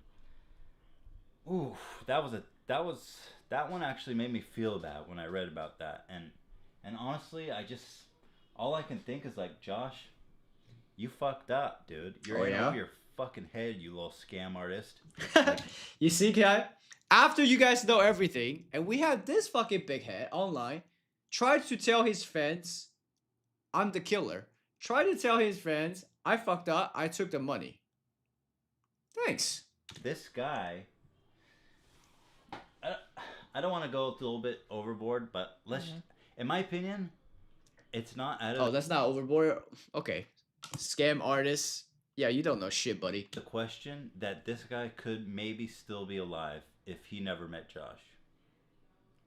And I'm not saying he killed the guy, but what I am trying to say is that he's a murderer. Josh was a murderer, and he killed this man. See? This is where what is bad about internet. When someone don't know shit, looking at this, doesn't know facts, using people's image for money, and try to be glorified. This is what's run with internet. And I'm sure he's still running his show right now. I'm sure nothing had changed. After I say everything, what you actually know the truth, this is what's wrong with internet. A troll living in real life. Blood is on your hands, Josh. I shouldn't make it... Blood is on my hand. Wow. Blood on my hand. That's how you make money, and that's how you know everything, genius. I shouldn't joke about it because it's pretty sad. It is actually fucked up. But let's look at this and try to understand what's going on here. Buddy, you can't understand shit with your little brain. After 10 years, you still wouldn't understand. Because you like to use clickbait using your brainless fans to fucking talk some bullshit so you can get some money. The guy died of alcohol poisoning. It was found in the street. On the street, in an alley, dead. I wonder how, so huh? Let's see here. Apparently, Josh hooked this guy up like $150,000 that they raised on Indiegogo. And then about like a couple of months after this, he's dead on the street from alcohol. So let's just do a little thought experiment.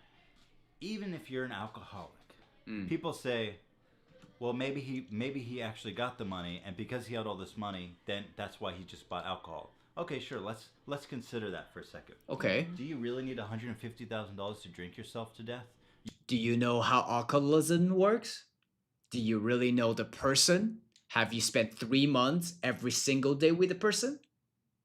You can drink yourself to death with $30. You can get a whole liter of cheap. Did you know that it was only one best friend was taking of him? His family don't care about him, only about his money? Did you know that his best friend died a month before he died? Maybe you don't. So maybe shut the fuck up. Cheap shit for $10, dude. You only need $30 to drink yourself to death. This guy was an alcoholic his whole life, and he never drank himself to death. He was struggling with this shit all this time, and on the street all this time. All this time. All this time. Did you know he quit alcohol? Did you know he stopped drinking alcohol? Did you know when I saw him, talked to him, everything, I thought he was a nice guy. I saw the video, he didn't drink. Even after video, he didn't drink. Did you know that? And he never drank himself to death. So there's something that happened between all that time in his life and this time after he met Josh that made him want to fucking drink himself to death. And also something else to consider is, if this guy had $150,000 in the bank, why the fuck's he on the street? Like, even a homeless drunk would rather be in a motel or an apartment, a cheap place. I mean, throw a couple $100 a month and have a roof over your head. Nobody wants to be on the street. So not when someone drink excessively and cannot control himself, probably. Good observation, though. Something here is fucked up. Something here is very fucked up. In the article, there's a little interview where the dude's brother says that.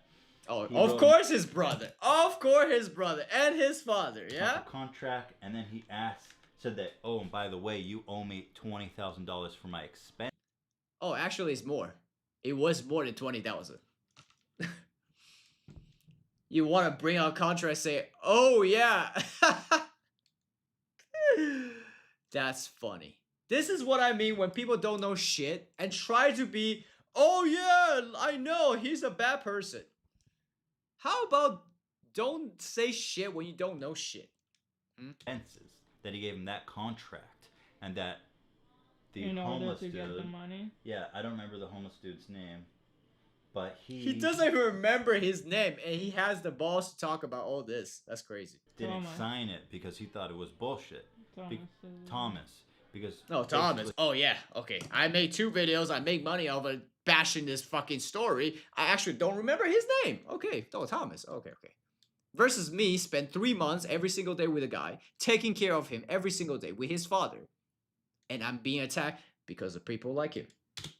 Josh said, "Okay, here's your $150,000, but to receive the money, you have to let me keep $20,000 for my expenses." Which, by the way, nice charitable act, Josh. Yeah.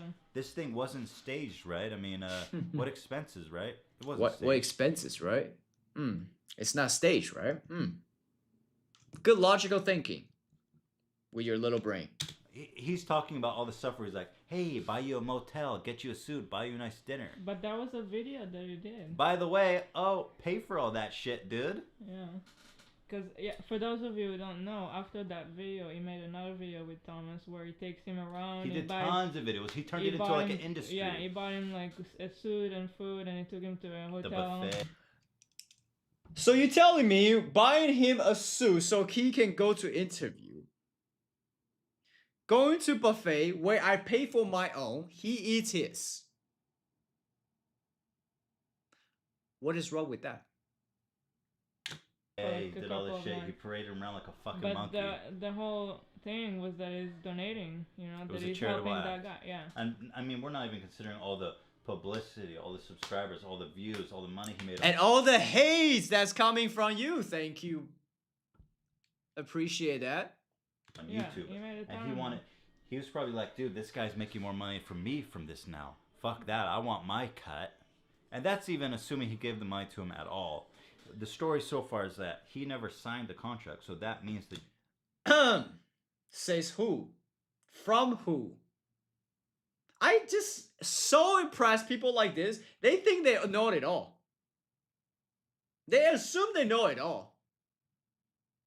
And they just make bold statement and then say, yeah, this is the conclusion. Everyone watch it, destroy this guy. Josh still has that money. Honestly, this is like... It's so dumb. It's so dumb. When people think this is like actually can be true. Like how would you... Like for me, the whole time I'm like, $140,000. Does that worth my career? Does that worth my reputation? When everyone's eyes on it, I don't even think about that's even a possibility. It's people like this disgust me. How would you even think that's even an option? When it was never even occurred in my mind. Pranks gone wrong. Like, this shit is out of control. Honestly, I can't You're believe out that of control, Indiegogo doesn't have any liability. Yeah. YouTube even kind of, as a platform for spreading this shit, I mean, I don't know what they can do, but it's like this shit. I'm actually more surprised YouTube allow hate speech like this exists. I thought there's the whole hate speech thing that was being demonetized, and I don't know what's happening with this. We're talking about serious crimes here. We're talking about fraud. Mm-hmm. At the end of the day. And defamation. That's definitely one of the crime. Guys, I feel bad for the people who gave money to this shit. I feel bad for the dude who fucking died and got scammed. His whole family. And honestly, I just... His whole family? Have you spent 1 second of your life with his family? It's so funny about things like this. People don't know things, don't know shit, and had everything to speak about. You don't know the homeless guy, barely even know his name. You don't know his family, never even met him, never even seen him. Oh, I saw the brother say this. I saw the father say this. I saw the contract. He never signed a contract. Josh must kill the guy. The blood is on him. Great conclusion. I just have to say that Josh not only is just like an opportunistic, manipulating liar, allegedly. He's also He had to put that in. Allegedly. Allegedly. just a really fucking bad dude. And like people like this just making YouTube shit. Interesting. 10 years later, I wonder, am I a bad dude? Or people like you make someone that is genuine and good a bad dude? Who's the bad dude here? After 10 years later. Like we all suspected that this shit was fake, but this kind of not only does it put it all in perspective and like yeah, it was fake. It's also like this shit was malicious. This shit was evil, fraudulent. I just hope that people are more aware that this stuff on YouTube is not real, that it's fake. And everything he say is real? And everything his accusation is real? After all these years, I'll be online. I understand why people can believe someone like him. I mean, it's like $150,000 gone to, you know, a homeless shelter could have done a lot of good for actually homeless people. I agree. Now it's in Josh and I Paler's wish pocket probably, and this dude's dead. Probably. So I think it's the first time where it's actually like something really terrible happened as a result of these harmless pranks. Like shit got real. And all of a sudden it's like, I don't know, people need to start thinking about this and understanding it. There needs to be a little bit liability. Yeah, maybe you should think about it. Definitely should think about it more. Versus just watching someone like you and then believe everything he says.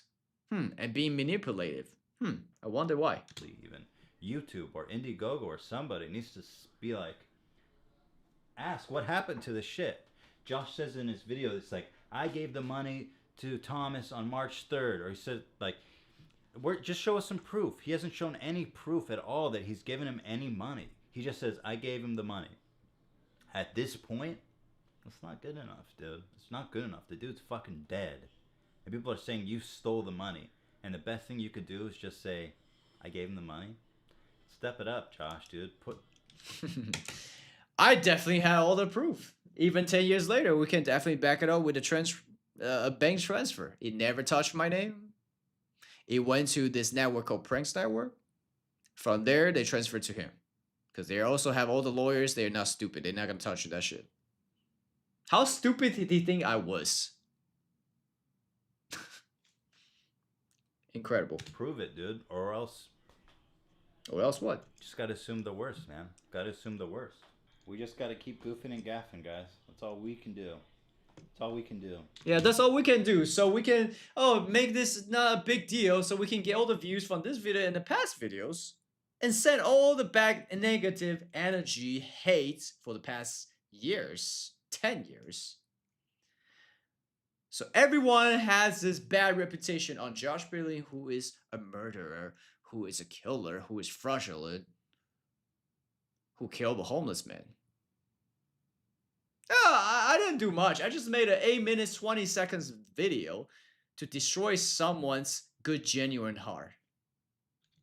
Just hope that, you know, we can do some more goofs and gaffs out there in the world. And Oh, that's so funny. That, dude. 'Cause you know what a goof plus a gaff is, Eli? Funny video. It's a laugh. So guys, thanks for tuning in this weekend. Hey, it's History Vlog! 1 minute closer to... Cringe. Fucking cringe. And obviously, he's still doing some shit similar. I don't even need to watch it. But yeah. Full circle, eh? Full circle. This has what's been going on since 10 years ago. The full story. The true reveal.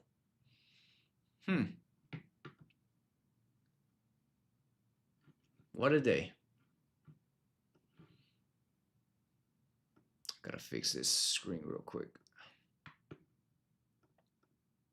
Dad, I've been talking about this shit for way too long. But hey, you know, it feels good to actually speak about this after all these years. All these years. Oh. And still got some haters. Gotta love them. Gotta love them. Haters are the ones because they ain't us. Oh man. All this time I had learned, actually. Life, it come full circle.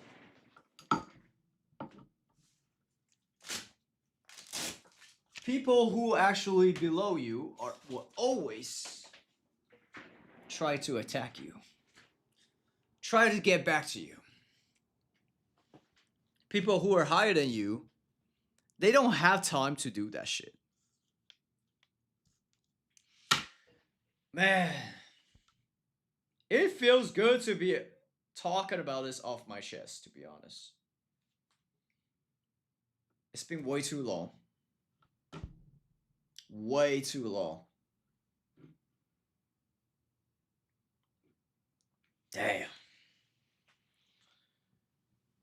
Oh, I don't even know if this guy, Ethan, will even see this video or react to it.